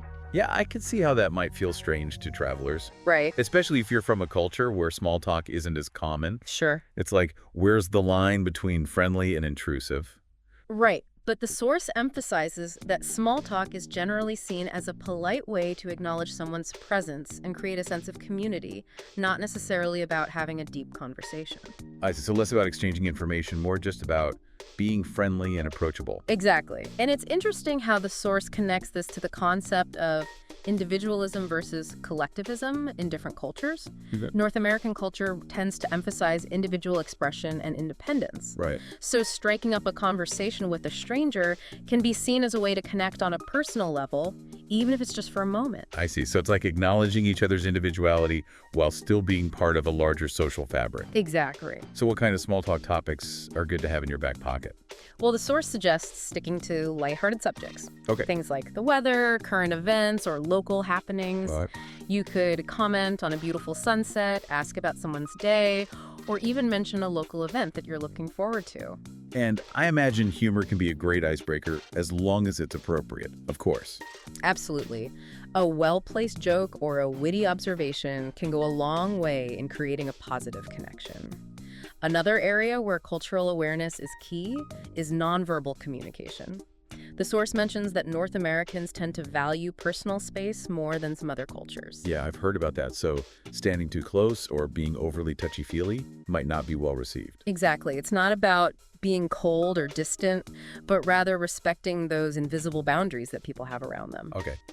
So paying attention to those cues can really help you avoid awkward situations and make a good impression. Got it. Speaking of nonverbal communication, the source also highlights the importance of eye contact in North America. Oh. Making eye contact when you're talking to someone is generally seen as a sign of respect and engagement. But I've also heard that in some cultures, prolonged eye contact can be seen as aggressive. Right, so it's all about finding that balance between being attentive and respectful without being overly intense. Yeah, it's a subtle dance of cultural cues. Okay. Now let's move on to another potentially tricky area, dealing with unexpected situations. True. Travel can be unpredictable. Exactly. Things don't always go according to plan. That's where those essential phrases and a good dose of cultural awareness can really come in handy. Go ahead. The source emphasizes that North Americans are generally helpful and willing to assist tourists, especially if you approach them politely and clearly explain your situation. So don't be afraid to ask for help if you need it. Exactly. Whether you've lost your way, missed your train, or need assistance with a purchase, most people will be happy to lend a hand. And it's reassuring to know that you don't have to be fluent in English to communicate effectively. The source provides some useful phrases for explaining that English isn't your first language, and for asking for clarification or repetition. That's a key point. Don't let language anxiety hold you back from seeking assistance or engaging in conversations. Most people will appreciate your efforts and be patient as you navigate the language barrier. And who knows? Those moments of connection, even if they're a bit awkward or challenging, can sometimes lead to the most memorable travel experiences. That's so true. It's those unexpected encounters that often make a trip truly special. I wanted to touch on something not explicitly mentioned in the source, but it often causes confusion for travelers. Okay. It's this concept of political correctness. Oh yeah, that can be a minefield. Exactly. While the source doesn't delve into specific political topics, it does emphasize the importance of being mindful of cultural sensitivities and avoiding language or behaviors that could be perceived as offensive or disrespectful. So it's like a general awareness of the social and political climate, even if you're not engaging in direct discussions about those topics. Precisely. It's about being respectful of different viewpoints and understanding that certain topics might be more sensitive than others. And it's always a good idea to err on the side of caution and avoid making generalizations or assumptions about people based on their nationality, ethnicity, or any other personal characteristic. It's like that golden rule, treat others as you would want to be treated. Exactly. Respect goes a long way, especially when you're a visitor in someone else's country. Well said. Now let's shift gears a bit and talk about something a little more lighthearted, dining etiquette. Okay. So the source covers some basic phrases for ordering food and dealing with allergies. Right. But it also highlights some cultural nuances that are worth noting. Like what, for example?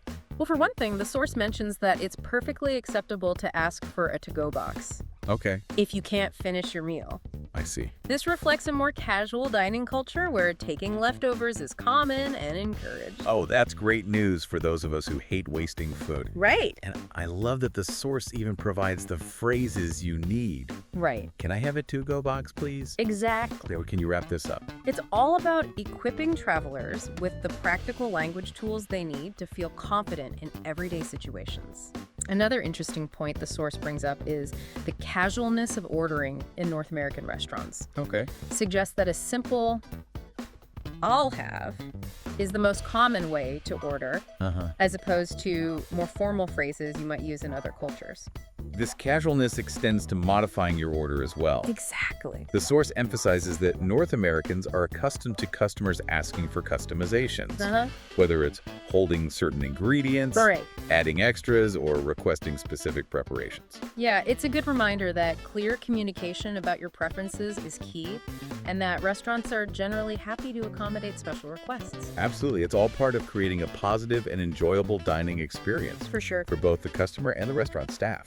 Now let's talk about a topic that often causes a bit of anxiety for travelers, dealing with unexpected situations. Yeah, it's true. Things don't always go according to plan. Of course. And sometimes you need to be able to communicate effectively in less than ideal circumstances. The source provides some reassuring advice here, emphasizing that North Americans are generally friendly and helpful, especially when it comes to assisting tourists.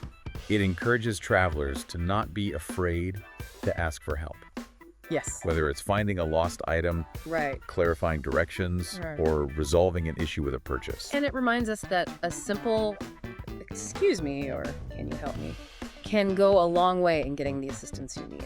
Exactly. Remember, most people are willing to lend a hand Right. if you approach them politely and clearly explain your situation. And speaking of explaining your situation, the source provides some useful phrases for communicating that you don't understand something. Right. Or that English isn't your first language. Yeah, this is incredibly important because it allows you to set expectations and encourage the other person to adjust their communication style to help you understand. Yeah. Phrases like, sorry, I didn't catch that, or could you please repeat that slower?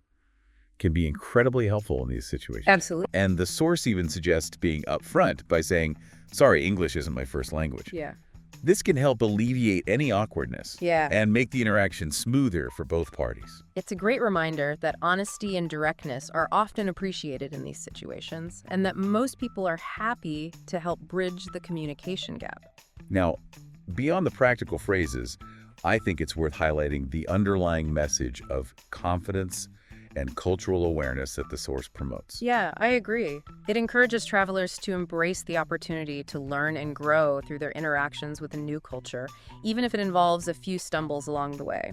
It's about stepping outside of your comfort zone and recognizing that effective communication is a two-way street. And sometimes those seemingly small moments of connection with locals, asking for directions, ordering food, or even just exchanging greetings, can create lasting memories and enrich the travel experience. Absolutely. And remember, those interactions are not just about getting from point A to point B or satisfying your hunger.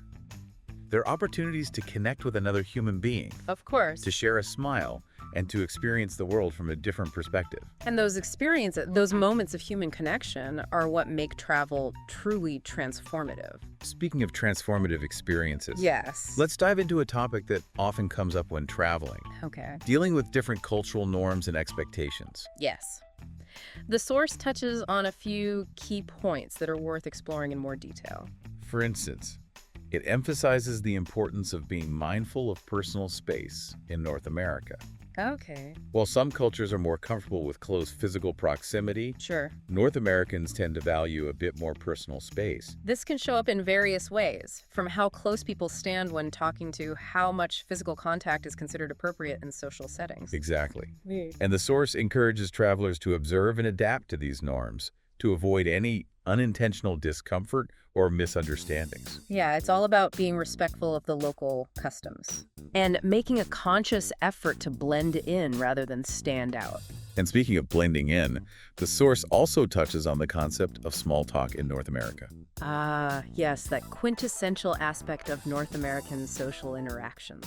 The source suggests that travelers should be prepared for casual conversations with strangers, whether it's in line at the grocery store, waiting for the bus, or even just passing someone on the street. Yeah, it's true. Small talk is often seen as a way to be polite and friendly, and topics can range from the weather to current events to local sports teams. And while it might feel a bit strange at first, especially for travelers from cultures where small talk is less common, it's a good opportunity to practice your English and engage with the local culture. Absolutely. And even a few simple phrases like, how are you? Or nice weather today can go a long way in striking up a friendly conversation.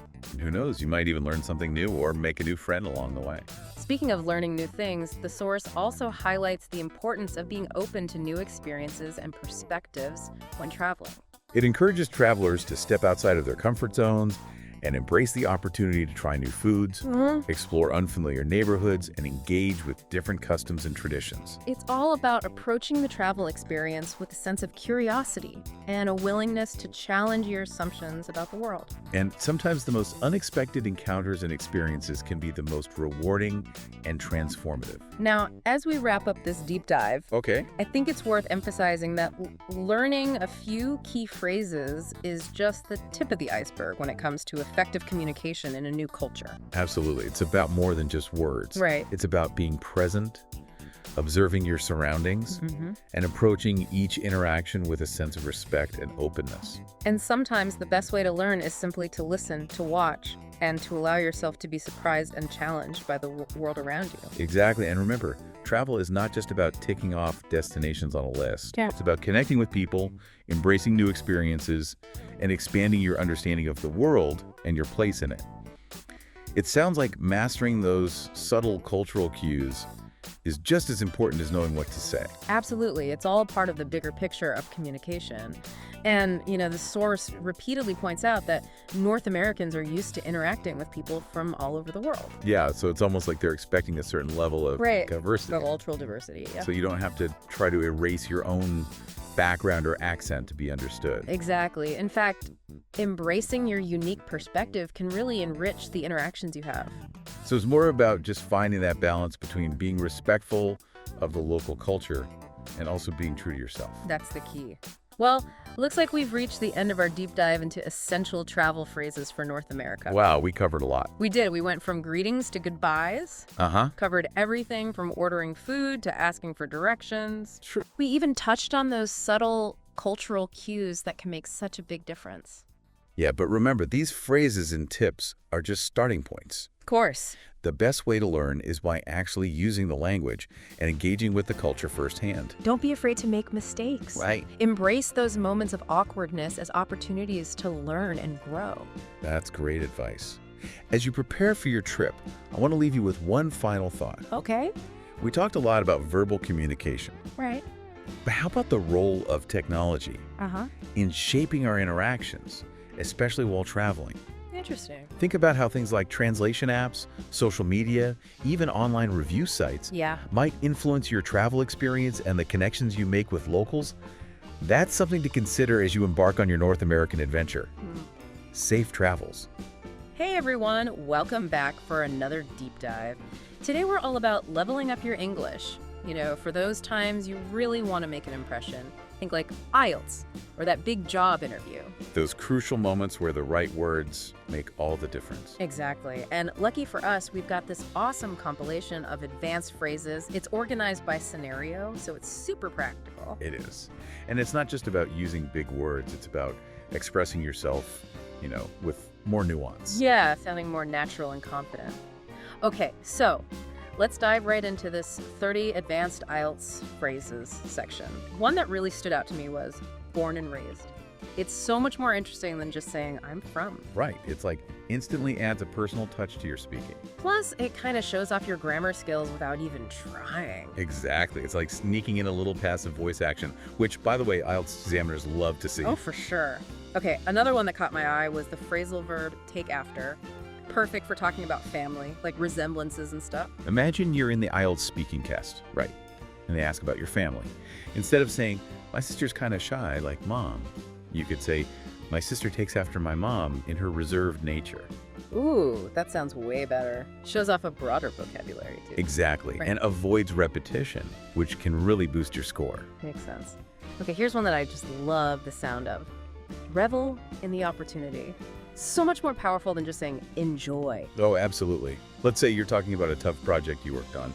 Saying, I reveled in the opportunity to lead the team is way more vivid than I enjoyed it. Totally. Okay, and this is where it gets interesting for, well, anyone prepping for IELTS, not just the speaking test.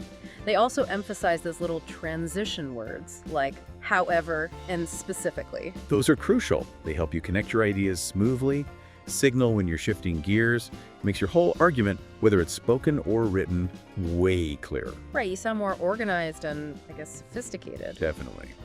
And that's going to impress those examiners for sure.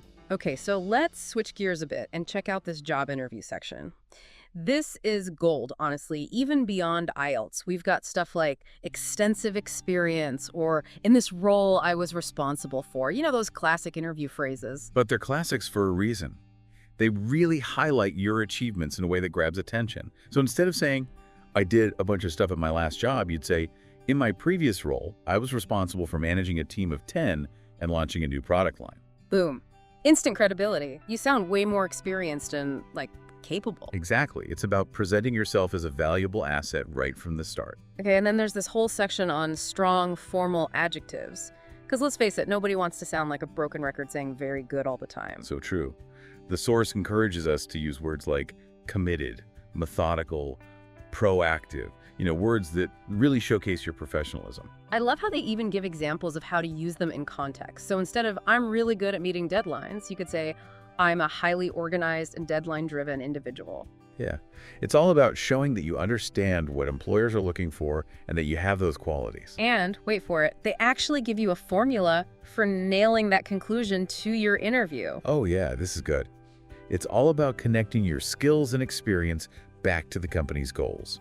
You leave them with a lasting impression that you get what they need and are ready to contribute. Like you've done your research and you're genuinely interested in helping them succeed. Exactly. You go beyond just answering questions and really demonstrate your value.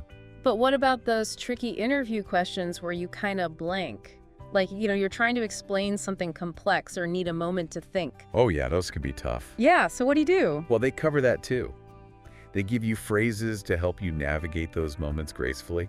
Like, what I mean is, or to put it another way, can buy you a little time to rephrase your thoughts. So it's like, even if you're feeling flustered, you still sound polished and in control. Exactly. You show that you're committed to clear communication no matter what. And that's a big plus for any employer. It's like those phrases are little lifesavers, helping you sound more thoughtful even when you're on the spot. Totally. They're like secret weapons in your communication arsenal. Exactly. And using them, it shows, that you really care about communicating clearly, which is huge in any job. It's like you're saying, hey, I'm self-aware, and I want to make sure you get what I'm saying. Speaking of getting your message across, I was super impressed by that section on using strong verbs to highlight your achievements, I mean. Oh yeah, verbs are key. It's the difference between saying, I had a lot of responsibilities, and saying, I managed a team of 20, or, I spearheaded this whole new initiative. Way more impactful, right? You instantly sound like a leader, not just someone who was, there. Exactly. And this ties back to what we were talking about before, about like tailoring your language to the situation. Right, like you wouldn't use these phrases with your buddies at the pub. Not unless you want them to think you're running for office or something. But seriously, this source, it gives you options for different contexts. Formal, informal, you name it. So you always have the right tool for the job, so to speak. Exactly. Speaking of tools, did you see that list of like the top 10 skills employers are looking for? Oh yeah, that's good. It's like the cheat sheet to getting hired. Right. We're talking communication, Yeah. problem solving, teamwork, all that good stuff. And they don't just list them, they give you the language to talk about them. On your resume, in your cover letter, the interview itself. So you can actually show them you have those skills, not just say you do. What about that dreaded weakness question? Everyone hates that one. I know, right?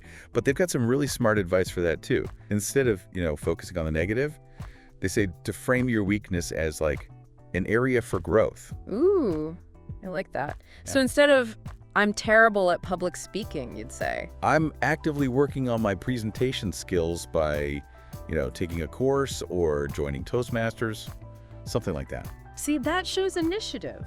You're not just accepting your flaws, you're doing something about them. Exactly. That's what employers love to see. It's that, what they call growth mindset. Going through all this, it really strikes me how much emphasis they put on not just what you say, but how you say it. Absolutely. It's about the whole package. Yeah. Your tone of voice, your body language, the confidence you project. It's like, are you just reading a script or are you really connecting with the person? And that's where practice comes in. The more you use these phrases, the more natural they'll feel. Like anything else, right? The more you do it, the easier it gets. Exactly. It's like learning a new dance. At first, you're all over the place, but then, you start to flow. And that confidence, it just shines through. And helps you in all sorts of situations, presentations, team meetings, even just chatting with someone. The point is, mastering these phrases, it's not just about vocabulary. It's about giving yourself the tools to communicate, with more impact. It's funny, I hadn't even thought about how much this could help with IELTS, but it totally makes sense. Oh, absolutely. The examiners, they're looking for that wide range of vocabulary, the accurate grammar, and of course, the ability to, express yourself clearly and fluently. These phrases, they tick all those boxes. So it's not just about sounding fancy, it's about showing them you've really mastered the language. Exactly. And as you keep practicing incorporating these phrases into your, everyday English, they'll become second nature. You'll be amazed at how much easier it becomes to communicate and, how much more confident you'll feel. I have to admit, I am feeling a bit more confident already. It's like you've demystified the whole thing. That's the goal, because language, it's powerful. And with the right tools, you can use it to achieve, amazing things. So it's not just about the phrases themselves, it's about the doors they can open. Exactly. Whether it's that IELTS score, that dream job, or just, having more meaningful conversations. That makes me think. We've talked a lot about, formal situations, but what about casual conversations? Can these phrases work there too? Oh, that's a great question.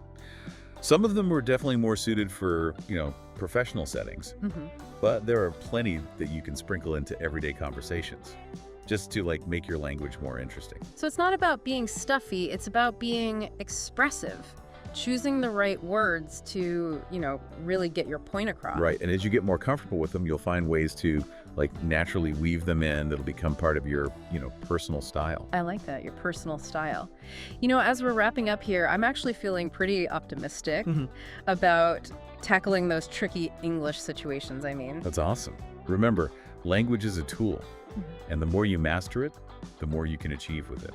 It's not just about reflecting your skills, it's about shaping, your future. You got it. And on that note, I want to leave you with a question to think about. How can you use this power of language, not just to show what you know, but to create, new opportunities for yourself, to shape how people see you? Wow, that's deep. It's like we're not just learning phrases, we're learning how to, control our destiny. In a way, yeah. Your language, it's your voice. It's how you make an impact on the world, so use it wisely. Yeah, it's like the right words can really open doors. So for our listeners out there, those who are serious about upping their English game, what would you say is the biggest takeaway from all this?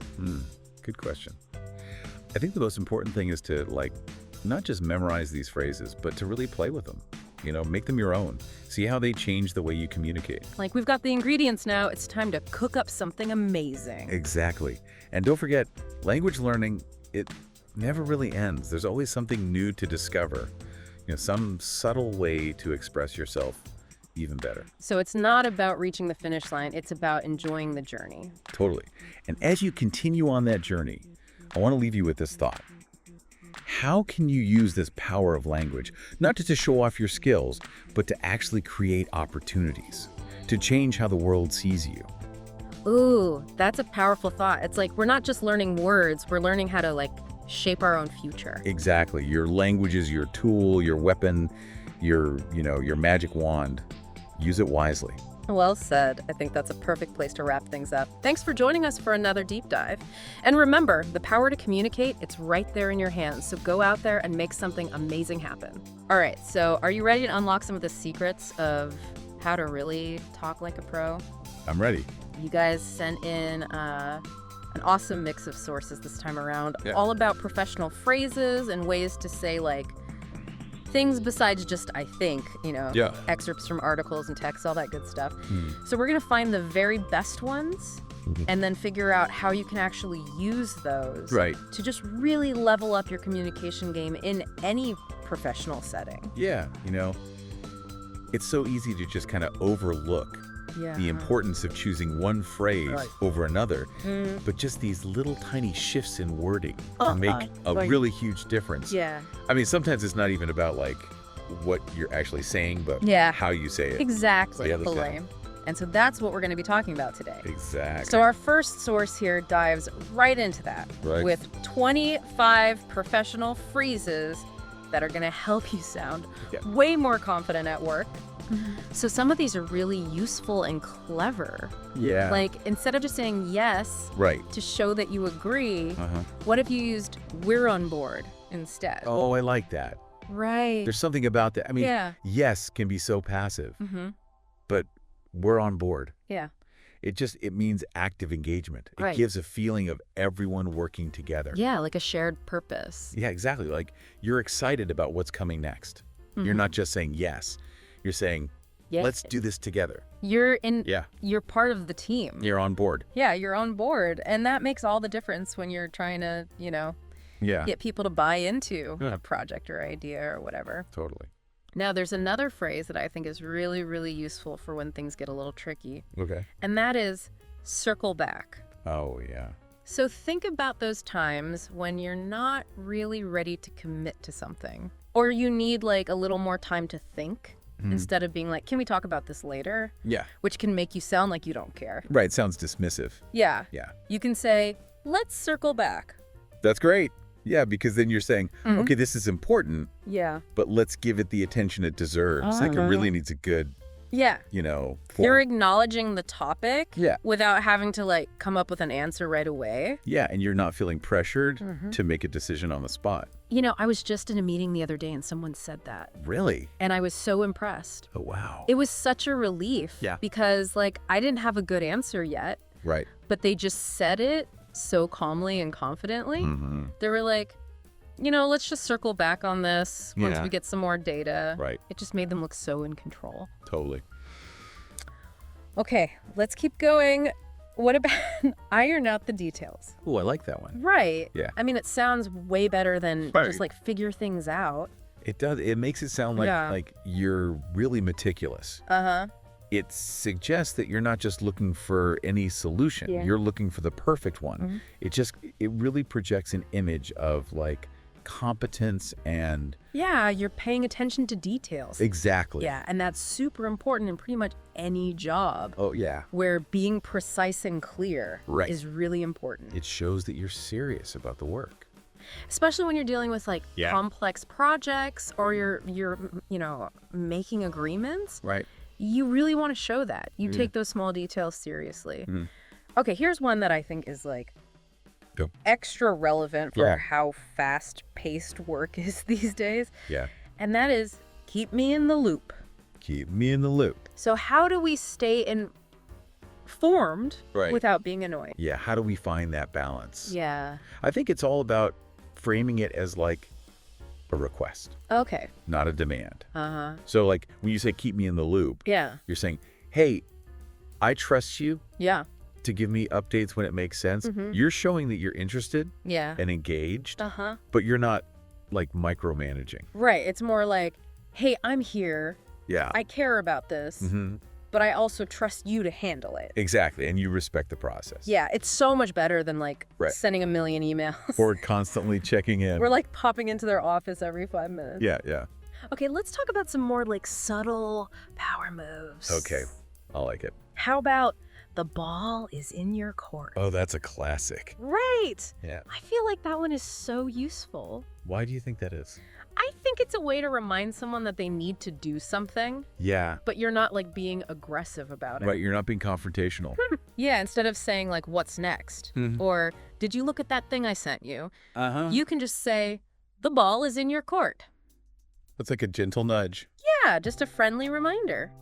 I like it. And before we wrap up this part, I want to talk about nip it in the bud. Nip it in the bud. This is all about addressing problems before they become huge. Right. I have seen this phrase work so well, like in teams especially. Why is that? I think it just shows that you're not afraid to take care of problems. I mean, you're proactive. Yeah, and you're not going to let things get out of control. Exactly. Like, let's say someone on your team keeps missing deadlines. Instead of just getting mad, you can say, hey, let's nip this in the bud. Yeah. Is there anything blocking you from getting your work done on time? It opens up a conversation. Yeah, and you sound like a leader. Shows you're a problem solver. So it's all about staying in control and preventing those little issues. Right. From turning into big ones. Exactly. Okay, so we have all these powerful phrases, but I'm thinking, when do we actually use them? Right. When and where do they really work best? Like, what are those situations? Yeah, what are the situations where these words can really shine? Yeah. Well, I think that's where context comes in. Okay. The great thing about these phrases, you can use them in pretty much any situation. Okay. From just chatting with someone to giving a big presentation. But the key is understanding how formal you need to be. Right. And who you're talking to. Like, you probably wouldn't say nip it in the bud to your CEO. Probably not. Yeah. That could be risky. It's kind of like having a toolbox with all these special tools. You need to know which tool is right for which job. Right. You can't use a hammer for everything. Exactly. And sometimes if you use the wrong tool, it can actually make things worse. That's true. So you really need to think about the situation. Yeah. And who you're talking to and what the overall, vibe of the conversation is. Yeah, so we can't just like throw these phrases around without thinking about it. Exactly. We need to really understand what they mean. Yeah. What kind of message. Yeah, what kind of message are you sending? They send and then use them to get what we want. Yeah, to reach your goals. So it's more about being strategic. It is about strategy. Than just memorizing a bunch of words. You have to be intentional with your word choices. Yeah. And understand that words have power. That's so true. They can shape how people see you. Yeah. And even change the outcome of a situation. Sometimes just one phrase can make all the difference. You're absolutely right. So we've uncovered some really cool tools here. We have. But I'm also really curious to explore these ways to say things besides I think. Right. Because sometimes... Because, let's be honest, I think just doesn't sound very... It could sound kind of weak. Yeah, especially at work. Yeah. Where we want to sound like experts. Especially when you're trying to make a point. Mm-hmm. Yeah, I think he can come across as like... hesitant or unsure. Like you don't really know what you're talking about. Right. Okay, so I think we've got a lot more to talk about. I think you're right. With these, I think, alternatives. I think so too. So let's get to it. All right. You're right. I think can sound kind of weak sometimes, especially when you're trying to make a strong point or something. Right. What I think is so cool is that there are just so many other things you can say. Yeah. Instead of I think, that can help you sound more confident or formal or whatever. I love that about this next source. 40 alternatives to I think. Oh, yeah. It's like it gives you this whole like toolkit of phrases that you can use depending on the situation. Yeah. And what kind of impression you want to make. Exactly. It's like instead of saying, I think it's going to rain. Right. I'd say it's going to rain. Oh, yeah. It's such a small change, but it sounds so much more confident.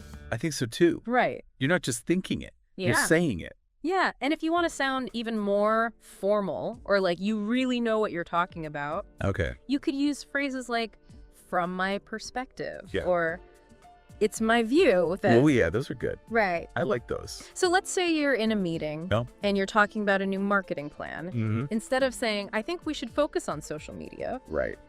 You could say, from my perspective, prioritizing social media will get us the best results. Ooh, that's good. Right. It sounds like you've really thought about it. It makes you sound like an expert. Exactly. And you're not just participating in the conversation. You're leading it. You're driving the conversation. Okay, so then there are some alternatives that are a little more playful. Oh, fun. Like, I have a hunch. Oh, I love that one. Right. So when would we use that? Well, I think I have a hunch is perfect for when you're going with your gut. Okay. Like you have this feeling about something, but you don't have all the facts yet. It's like an intuition. Yeah. But you still want people to take you seriously. Putting it out there. Yeah, you're like, hey, I have this idea. Yeah. What do you guys think? Let's explore this. Yeah, exactly. So for example, let's say you're trying to come up with new ideas for a product. Okay. You could be like, I have a hunch that people would really love a product that does X. And then boom. You've started a conversation. You've sparked a brainstorming session. Exactly. Without needing to have like tons of data to back it up. And everyone feels like they can contribute. Yeah. Because you're not saying this is the right answer. It's just a hunch. Yeah. Okay, what about those times? Yeah. When you want to be honest about what you don't know. Right. Like you don't have all the information. Yeah. But you still want to be helpful. So like, to the best of my knowledge. Oh, that's a good one. Right. It shows that you're being humble. Yeah. You're not pretending to know everything. You're not afraid to say, I don't know. But you're still trying to be helpful. Yeah. So for example, okay, if someone asks you about a company policy and you're not totally sure about it, you can say, to the best of my knowledge, the policy says X, but you should probably double check with HR. Yeah, that's a good idea. Right. Always better to be safe than sorry. So you're giving them some information. Yeah.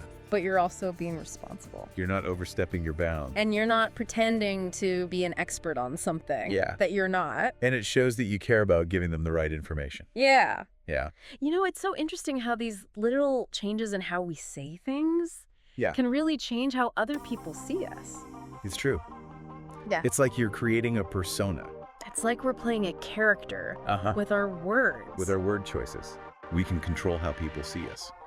Yeah, so if we choose the right words, we can make ourselves sound more confident, more experienced, more likable, even more likable. All right. It's crazy. It's amazing how much power our words have. Yeah, so imagine two people are giving presentations. Okay. One of them keeps saying, I think, and the other one uses phrases like, based on my analysis, or my assessment is that. Yeah. Who do you think is going to sound more credible? Oh, the second one for sure. Right. They sound so much more confident. Yeah, they sound like they know what they're talking about. And like they've put in the work. Yeah, and people are going to pay more attention to them. Definitely. I'm getting so many ideas for how to like level up my own communication game here. Me too. But you know, there's one part of talking at work that I think is really tricky. What's that? And that is Apologies. Oh, yeah. We all mess up sometimes. We do. But how do we say sorry in a way that doesn't make us sound like we're not confident? Yeah, or insincere. Or insincere. Like you don't really mean it. Yeah. Apologies can be tough. Luckily, one of the sources you sent is all about this. All right. So it's called 30 Ways to Say I'm Sorry. 30 ways. Yeah. Wow. And it gives you all these different ways to apologize that are perfect for different situations. That's good because it's not just about saying the words. Right. It's about choosing the right words for the situation. So, like, there's a huge difference between just saying, like, my bad. Right. And saying something more formal, like, I take full responsibility. Oh, yeah. My bad is very casual. Yeah. But I take full responsibility is like, serious. You really messed up. Yeah. And you know, it. And this source breaks down, like, when to use which phrase. That's helpful. Yeah. So, my bad is perfect for those little mistakes. Right. Like, if you accidentally bump into someone. Yeah. Or you forget to reply to an email. Or you spilled coffee on your keyboard. Yeah, it's lighthearted. It's just like, oops, my mistake. Yeah, you're acknowledging that you messed up, but you're not making a big deal out of it. You're moving on. Yeah, but when you make a bigger mistake, Yeah. you need to use something stronger. Right. Like, I take full responsibility. I take full responsibility. Yeah, that shows that you're not making excuses. You're owning up to it. Yeah, you're not trying to blame anyone else. And you're ready to fix it. Yeah, you're like, I messed up, and I'm going to do what it takes to make it right. That goes a long way with people. Yeah, it really builds trust. It shows that you're someone who learns from your mistakes. But it's not just about the words themselves, right? No, you have to mean it. Yeah, if your apology doesn't sound sincere, it's not going to work. People can tell if you're not being genuine. Your tone of voice matters. Your body language, too. Yeah, and even when you apologize, Yeah. like, sometimes it's better to wait.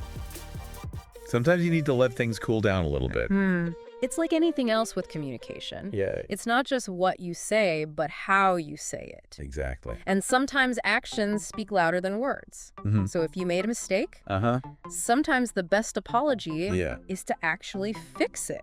Right, like come up with a solution. Yeah, like you're saying, I messed up, but here's how I'm going to fix it. That's reassuring. It shows that you're really sorry. It shows that you care. And you're not just going to let it happen again. Right, you're taking steps to prevent it from happening again. But there's one thing about apologies that I think a lot of people forget about. What's that? And that is cultural differences. Oh. What might be a totally normal apology in one culture could be seen as totally weird or offensive. Yeah, different cultures have different ways of communicating. Yeah, so we can't just assume that everyone's going to understand our apology Exactly. the same way that we do. We need to be mindful of those differences. And be respectful. And adapt our approach.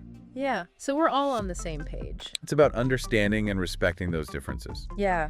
You know, there's also a really interesting psychological side to apologies. Oh, really? Yeah, because they can really affect, like, trust and relationships. Like, a good apology can help people feel closer. It can build empathy. Yeah, you're showing that you understand how your actions affected the other person.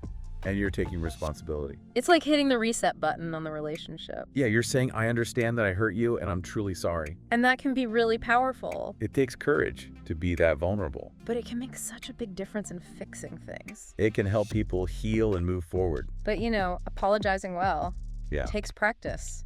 It does. It's not always easy to admit that you were wrong. It can be hard to swallow your pride. Yeah, and that's where being self-aware and being able to understand other people's emotions. Emotional intelligence. Yeah, that's so important.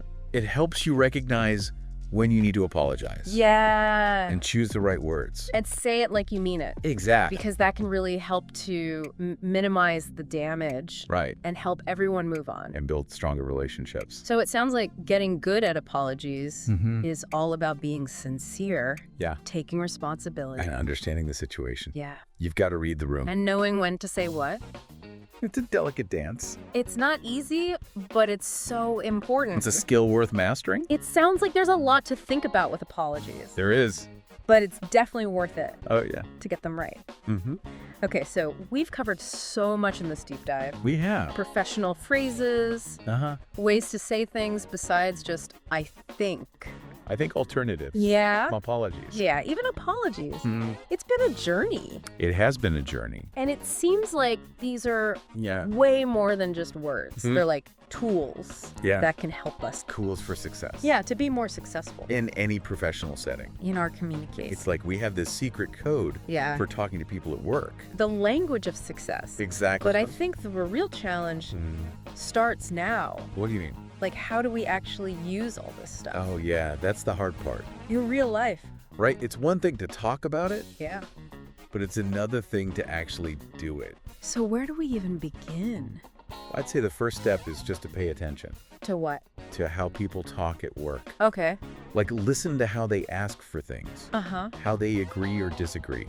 Notice those little Those things little cues. that we usually don't even think about. Yeah, like become a language detective. Exactly. And then we can start trying it ourselves. Right, like try swapping out "I think" Yeah. for a more powerful phrase. Or using circle back Yeah. when we need a little more time. And don't worry if you mess up at first. Right, everyone makes mistakes. The more you practice, Yeah. the better you'll get at it. And you'll start to notice Yeah. how people respond to you differently. And how you feel about your own communication. Yeah, you'll feel more confident. More in control. Okay, I have a challenge for everyone listening. Okay, I like challenges. Think about a time at work when you wish you had said something differently. Oh, yeah. We've all been Like there. maybe you didn't speak up Uh-huh.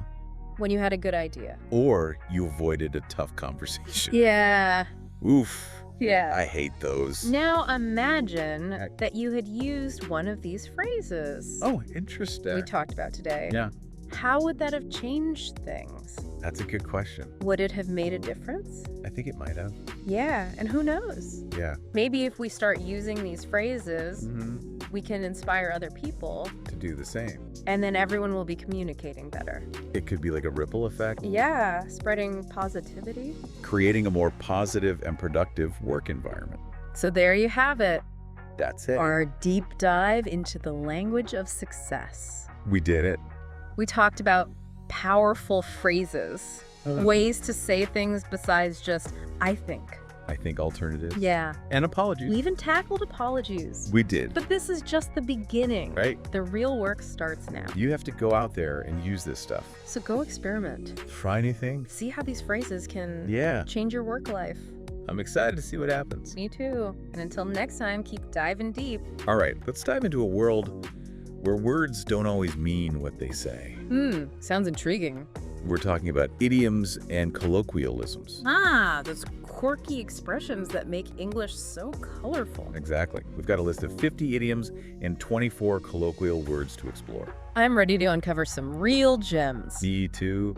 And we'll see how these expressions can help you sound more natural in everyday conversations. It's amazing how just a few words can pack so much cultural and historical weight. Okay, let's kick things off with idioms. The first one that caught my eye is a blessing in disguise.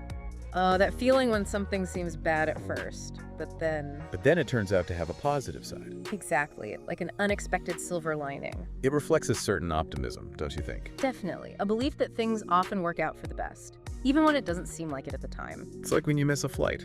Oh, and you end up on a later one that makes an unscheduled landing in Hawaii. Okay, maybe that's a bit far-fetched, but you get the idea. Yeah. What about beat around the bush? That one always makes me picture someone literally circling a bush. Avoiding something thorny in the center. And that's exactly what it means. Avoiding saying something directly, often because it's uncomfortable. Like giving someone difficult feedback. Right. You might be tempted to beat around the bush instead of addressing the issue head on. Oh, I've definitely been guilty of that. Especially when I have to tell someone I don't like their new haircut. Speaking of uncomfortable situations, there's bite the bullet. Ooh, forcing yourself to do something unpleasant or difficult. Because you know it's necessary. The imagery is quite vivid, isn't it? It's like that old practice of literally biting on a bullet during surgery to endure the pain. Exactly. It's interesting how some of these idioms have such visceral origins. It definitely makes them more memorable. Okay, here's one that always brings a smile to my face. Break a leg. Ah, yes, a classic. I'm curious, where does that come from? It's thought to have originated in the theater world, The theater. possibly from the superstition that wishing someone good luck directly would actually bring them bad luck. So break a leg became a way of wishing someone the opposite of what you actually meant. Precisely. That's fascinating. It makes you think about all the other superstitions out there and how they shape our language. And it also ties into how idioms can be so indirect. Like a coded message. Exactly. They often rely on metaphors and symbolism, adding a layer of depth and cultural understanding to communication. All right, here's a scenario for you. Imagine you're working on a project and it's getting late. You've made good progress, but you're also exhausted. What would you say? In that situation, I'd probably say, let's call it a day. Let's call it a day. It's time to wrap things up and get some rest. Exactly. Love that idiom. It's so simple. But it perfectly captures that feeling of knowing when to stop. And it acknowledges the importance of taking breaks. We often push ourselves to keep going, but sometimes it's more productive to step away. And come back with fresh energy. Okay, let's say you're in a meeting and someone makes a mistake, but it's really not a big deal. Happens all the time. You want to reassure them and let them know it's okay? What idiom would you use? I'd probably say, cut yourself some slack. We all make mistakes. Cut yourself some slack. It's important to be forgiving. Especially for those minor slip-ups. It's a good reminder to be kind to ourselves and others, especially in a work environment where things can get pretty intense. But sometimes you do encounter someone who just rubs you the wrong way, and you can't wait for them to leave. Any idioms for that? Well, there's glad to see the back of someone.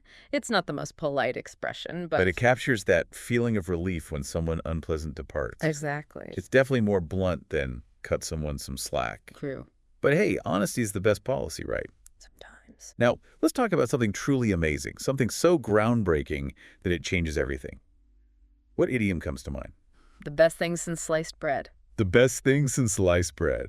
A playful way to express extreme enthusiasm for something innovative or life-changing. I wonder what people said before sliced bread was invented. What was the ultimate benchmark for amazing things back then? Okay, I'm getting sidetracked. Here's one that's perfect for anyone going through a breakup. Plenty of fish in the sea. Oh, yes. It's a reassuring reminder that there are many other potential partners out there. A message of hope and resilience after a romantic disappointment. Like saying, don't worry, there's a whole ocean of possibilities out there. Speaking of possibilities, sometimes you just have to commit to something no matter what obstacles might come your way. That's when you'd say, come rain or shine. This idiom conveys unwavering determination. Highlighting that something will happen regardless of external circumstances. It's like saying, I'm not letting anything stop me from achieving my goal. I admire that level of dedication. It's like saying, I've set my sights on this, and I'm going to see it through no matter what the weather throws at me.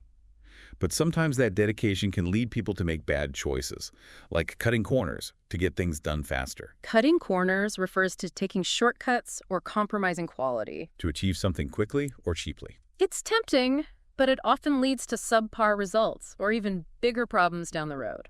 It's like that saying, haste makes waste. Sometimes it's better to slow down and do things properly. And for those who are constantly cutting corners and not taking things seriously, we might say they need to get their act together. That's a call to action, urging someone to become more responsible, more organized. Like saying, you need to step up your game and start taking things seriously. Exactly. All right, I think we've covered some great idioms so far. How about we, break the ice? Yes. Break the ice and move on to colloquialisms. Sounds good to me. Colloquialisms are those informal words and expressions that pepper everyday speech. Making it sound more natural, less stiff. They're like the spices that add flavor to a dish. Let's start with a simple one. Yup. Or yuppers. Yeah.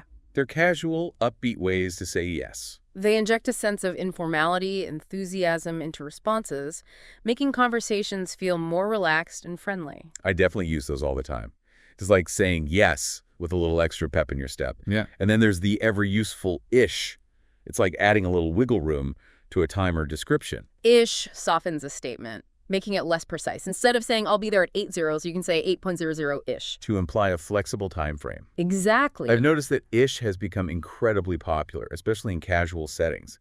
Do you think it reflects a shift in how we communicate? It could be. Maybe we're becoming more comfortable with ambiguity. And less focused on rigid precision. At least in informal contexts. Ish allows for a more relaxed and flexible approach to communication. Okay, we've all been there.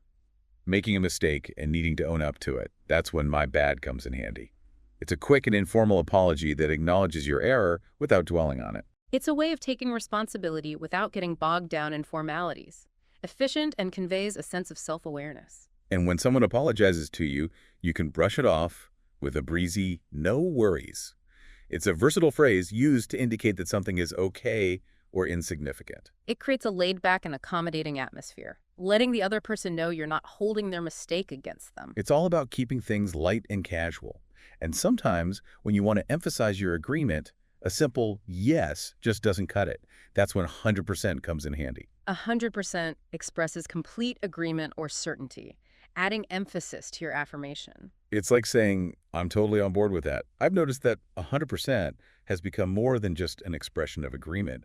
It's also used to show support or encouragement. That's a great observation. Language is constantly evolving, and it's fascinating to see how words and phrases take on new meanings and uses over time. Okay, here's a colloquialism that's perfect for connecting with people: to be into something. Ah, yes. Sharing your passions and interests. For example, you might say, "I'm really into podcasting," or "she's into vintage fashion." It's a great way to discover common ground and build rapport with others. By sharing our passions, we open up opportunities for deeper connections and meaningful conversations. It's like saying, "Here's a glimpse into what makes me tick." And speaking of things that make us tick, in our age of ride-sharing apps, "let's Uber it" has become a go-to phrase. This colloquialism reflects how technology influences language. The noun Uber has become a verb, demonstrating the streamlined way we talk about everyday activities. It's a prime example of how language adapts to reflect our changing world. I never thought of it that way, but it makes total sense. Okay, how about when something truly blows your mind? Then you might exclaim, "That's wild." That's wild, an exclamation of surprise. Often used when something unexpected or unbelievable happens. It's like saying, "I can't believe what I'm seeing or hearing." It's a spontaneous expression of astonishment. And sometimes you just need a one-word expression of disbelief. Enter "really," pronounced with a rising intonation. It's a way of seeking confirmation or expressing doubt about something you've heard. It's a versatile tool for navigating conversations and eliciting further information. It's like saying, "Are you serious? Tell me more." Exactly. It invites the other person to elaborate and provide more context. All right, let's say you're having a casual conversation with someone, and you want to encourage them to ask you a question. I might say, "Shoot." Shoot. It's a casual alternative to "go ahead" or "ask away." It encourages someone to speak their mind or ask their question without hesitation. It's like saying, "I'm all ears, fire away." And if you want someone to contact you, you can tell them to give you a shout. It's a friendly and casual way to stay in touch. It implies a certain level of familiarity and comfort. It's definitely more laid back than saying, "Please contact me at your earliest convenience." Speaking of casual ways to communicate, what about flip? It's often used to mean send something electronically. Flip, in this context, reflects the informality of digital communication and the streamlined way we interact online. It's like saying, "just shoot it over to me digitally." Right. And instead of saying invitation, you can shorten it to the more casual invite. Invite has become widely accepted in everyday language, particularly in casual settings. It's like saying, "Hey, I've got an invite for you to this awesome event." Exactly. Short, sweet, and to the point. Now, let's say you need something done quickly. You can assure someone it'll be done in a sec. Meaning in a second. In a sec conveys a sense of immediacy and efficiency, often used when time is of the essence. It's like saying, "Don't worry, I'll have it done in a jiffy." And what about those who are new to a group or activity? They're often referred to as newbies. It's a slang term that's become quite common, especially in online communities and gaming. Newbie is a friendly way to acknowledge newcomers and make them feel part of the group. It's like saying, "Welcome to the club. We're all newbies at some point." Exactly. It creates a sense of shared experience and fosters a welcoming atmosphere. Okay, now let's imagine something is perfectly optimized, running smoothly and efficiently. Then you might say it's dialed in. Dialed in. Meaning everything is perfectly adjusted and functioning at its best. It suggests a high level of precision and control. It's like saying, "We've fine-tuned everything to perfection." Precisely. It conveys a sense of mastery and attention to detail. And for those who are doing an exceptional job, exceeding expectations and achieving remarkable results, we say they're crushing it. Crushing it is a slang term that celebrates success and excellence, conveying a sense of dominance and accomplishment. It's a high-energy expression that recognizes outstanding performance. It's like saying, "You're on fire. Keep up the amazing work." And McDonald's definitely knew what they were doing with their iconic slogan, "I'm loving it." This phrase, while grammatically unconventional, has become an iconic expression of enthusiasm and enjoyment. It's a prime example of how marketing can influence language and create memorable catchphrases. It's catchy, memorable, and perfectly captures that feeling of pure enjoyment. And speaking of enjoyment, when something is super easy, we often describe it as a piece of cake. This idiom implies effortlessness and simplicity. It's like saying, this is a breeze, no sweat. Exactly. But sometimes we find ourselves in challenging situations, facing obstacles and uncertainties. And when we finally overcome those challenges, we say, we're out of the woods. This idiom signifies overcoming obstacles and emerging from a challenging period. It conveys a sense of triumph and relief, marking the end of a difficult phase. It's like saying, we've weathered the storm and come out stronger on the other side.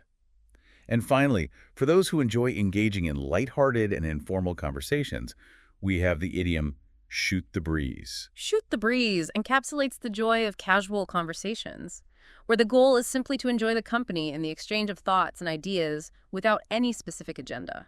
It's like saying, let's just relax and chat about whatever comes to mind. Exactly. It's about embracing the spontaneity and enjoyment of casual conversation. Well, I think we've covered a lot of ground in this first part of our deep dive into idioms and colloquialisms. What are your thoughts so far? It's amazing how these expressions, often just a few words long, can pack so much cultural and historical weight. I'm already starting to notice them more in everyday conversations.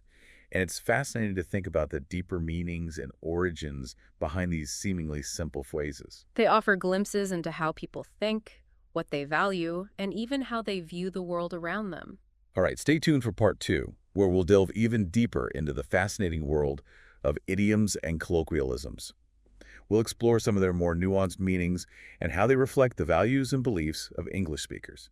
Welcome back to our deep dive into the world of idioms and colloquialisms. I'm still thinking about all that history and culture. Packed into these everyday expressions. But like each one is a little time capsule. Carrying stories and beliefs from the past. Yep, absolutely. All right, I've got a burning question for you. In part 1, we talked about break a leg. It's fascinating that it's thought to stem from theatrical superstitions. What other performance-related superstitions can you think of? Oh, there's so many.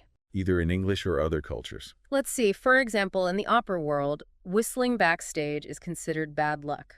Oh, really? It's believed to summon mischievous spirits who could disrupt the performance. That's wild. Yeah. It makes you wonder if there's a universal human need to find ways to control the unpredictable.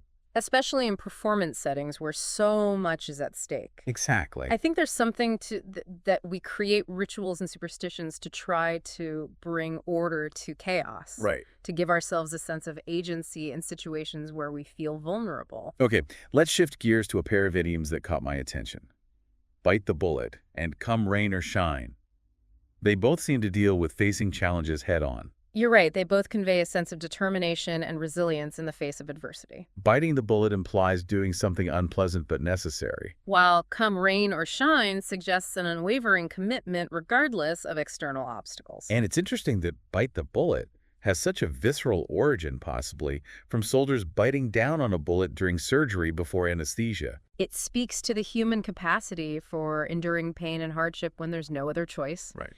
And come rain or shine evokes a sense of steadfastness, a willingness to persevere through any kind of weather, both literally and metaphorically. So both idioms are about pushing through discomfort or difficulty to reach a goal? They embody a certain grit and determination that I think resonates with a lot of people. I agree. They highlight the importance of resilience and perseverance qualities that are often celebrated in various cultures. Definitely. Now, I want to circle back to ish.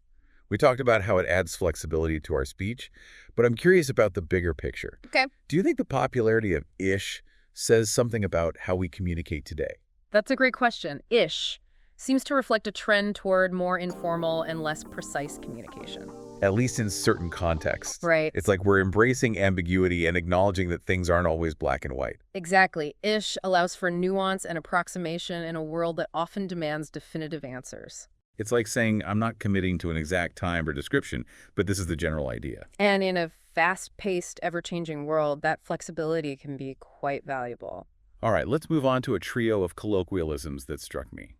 My bad, no worries, and no big deal. They all seem to aim at minimizing a situation or downplaying its significance. You've hit on a key theme here. These expressions reflect a tendency toward casualness and a desire to avoid conflict or negativity. It's like we're trying to smooth over any potential bumps in the road of conversation. Exactly. These phrases create a sense of ease and informality. Signaling that we're not taking things too seriously. Right. I wonder if this reflects a broader cultural shift toward avoiding confrontation or expressing strong emotions, especially in casual settings. It's certainly possible these expressions might be a way of maintaining harmony and avoiding awkwardness in social interactions. Yeah, 100% is another one that piqued my curiosity. We discussed how it's become more than just an expression of agreement. Right. It's also used to show support or encouragement. Can you elaborate on that? 100% has evolved to convey a sense of enthusiasm and conviction beyond simple agreement. It's like saying, I'm fully behind you, all the way. It's a way of showing solidarity and boosting someone's confidence. Okay, how about to be into something? We talked about how it helps people connect through shared passions, but I'm thinking about how this phrase goes beyond just stating interests. Okay. It implies a deeper level of engagement and enthusiasm. You're right. To be into something suggests more than just casual interest. It conveys a sense of passion and active involvement. It's like saying, this is something that really excites me and that I invest time and energy in. It's a way of showcasing our authentic selves and finding like-minded individuals who share our enthusiasms. Now, let's Uber it is a great example of how language adapts to reflect technological advancements. Do you think this trend will continue with more technology-related phrases becoming part of our everyday vocabulary? Absolutely. As technology continues to evolve at a rapid pace, we can expect our language to keep up. New verbs will be coined from nouns, and new expressions will emerge to describe our digital experiences. It's fascinating to think about how language is constantly evolving and reflecting the world around us. Okay, let's talk about expressions of surprise and disbelief we covered. That's wild. And really, what other ways do people express these emotions in casual conversation? There are so many variations. No way! You're kidding! Get out of here! These exclamations all convey a sense of astonishment and disbelief, often in response to something unexpected or unbelievable.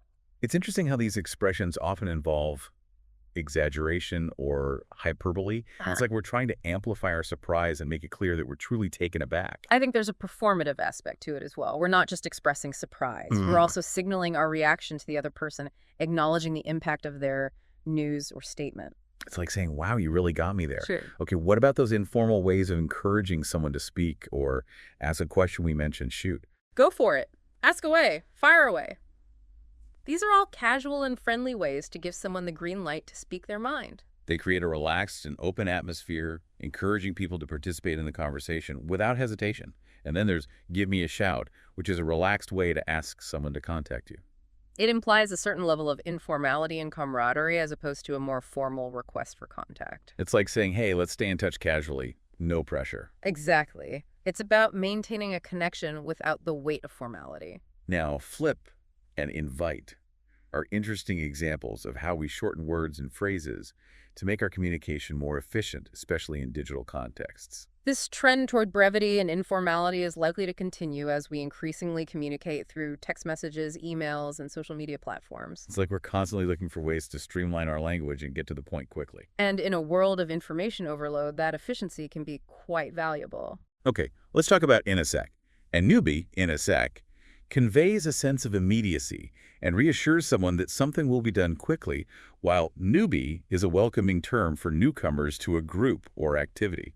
Both expressions reflect a casual and friendly communication style, emphasizing efficiency and inclusivity. It's like saying we're all in this together and we value both speed and a welcoming atmosphere. Exactly. These expressions create a sense of community and shared understanding. Now, dialed in and crushing it are both positive affirmations highlighting excellence and achievement. Dialed in implies a high level of precision and mastery, while crushing it celebrates success with enthusiasm and energy. It's just like saying you're doing amazing, keep up the great work. And finally, let's revisit the McDonald's slogan, I'm loving it. This catchy phrase, though grammatically unconventional, has become an iconic expression of enjoyment and satisfaction. It's a testament to the power of marketing and its ability to shape language. It's a prime example of how a simple phrase, when paired with the right branding and message, can resonate with people on a global scale. It's about capturing an emotion and associating it with a product or experience in a way that sticks with people. Okay, last but not least, a piece of cake. And out of the woods, one conveys ease and simplicity, while the other signifies overcoming challenges, and emerging from a difficult period. Both idioms provide a sense of reassurance and optimism, reminding us that even though life can be tough, there are moments of ease and triumph along the way. It's like saying sometimes things are easy and sometimes we have to fight our way through, but either way, we'll get there eventually. Exactly. These expressions offer a balanced perspective on life's ups and downs. And shoot the breeze, which encapsulates the joy of casual conversations where the goal is simply to enjoy the company and the exchange of thoughts and ideas without any specific agenda. It's like saying, let's just hang out and chat about whatever comes to mind. Exactly. It's about embracing the spontaneity and enjoyment of casual conversation, and on fire, which signifies exceptional performance and momentum. It's amazing how all these expressions, whether idioms or colloquialisms, enrich our communication and offer insights into our culture and values. They add color, personality, and depth to our language, making it more vibrant and engaging. They remind us that language is more than just a tool for conveying information. It's also a reflection of who we are and how we see the world. Welcome back to the Deep Dive. We've been exploring the intricate world of idioms and colloquialisms. These expressions, they're not just about sounding fluent, right? Right. There's more to it than that. They offer a window into a culture, like its values, history, even its sense of humor. I've been thinking about some of the idioms we talked about, like bite the bullet, Yeah. come rain or shine.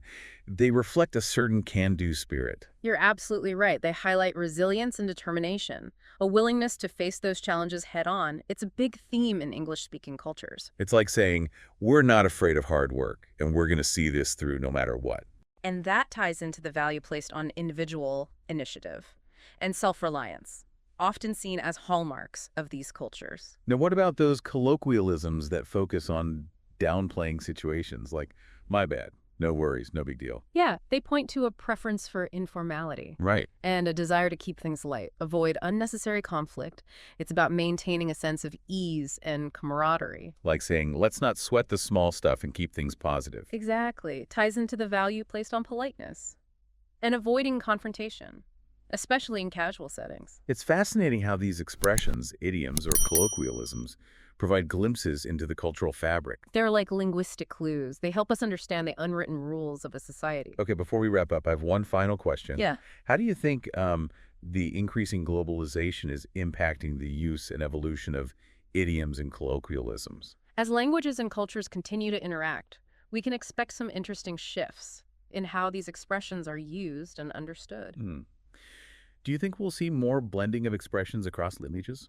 Maybe even the emergence of new global idioms and colloquialisms. It's certainly possible. Language is constantly evolving. And as the world becomes more interconnected, we can expect a greater exchange of linguistic elements. That's for sure. It's exciting to think about the future of language Absolutely. and how it will continue to reflect the changing dynamics of our world. So as we conclude our deep dive into the world of idioms and colloquialisms, what's one key takeaway you hope our listeners will walk away with? A newfound appreciation for the richness of these expressions. For sure. They're not just quirky sayings or slang, they're windows into the cultural soul of a language. Absolutely. And by paying attention to these linguistic nuances, we can deepen our understanding of different cultures and the values that shape them. So true. It's like unlocking a secret code, one that reveals the hidden layers of language and the people who speak it. So keep exploring, keep learning, and keep diving deep into the fascinating world of words.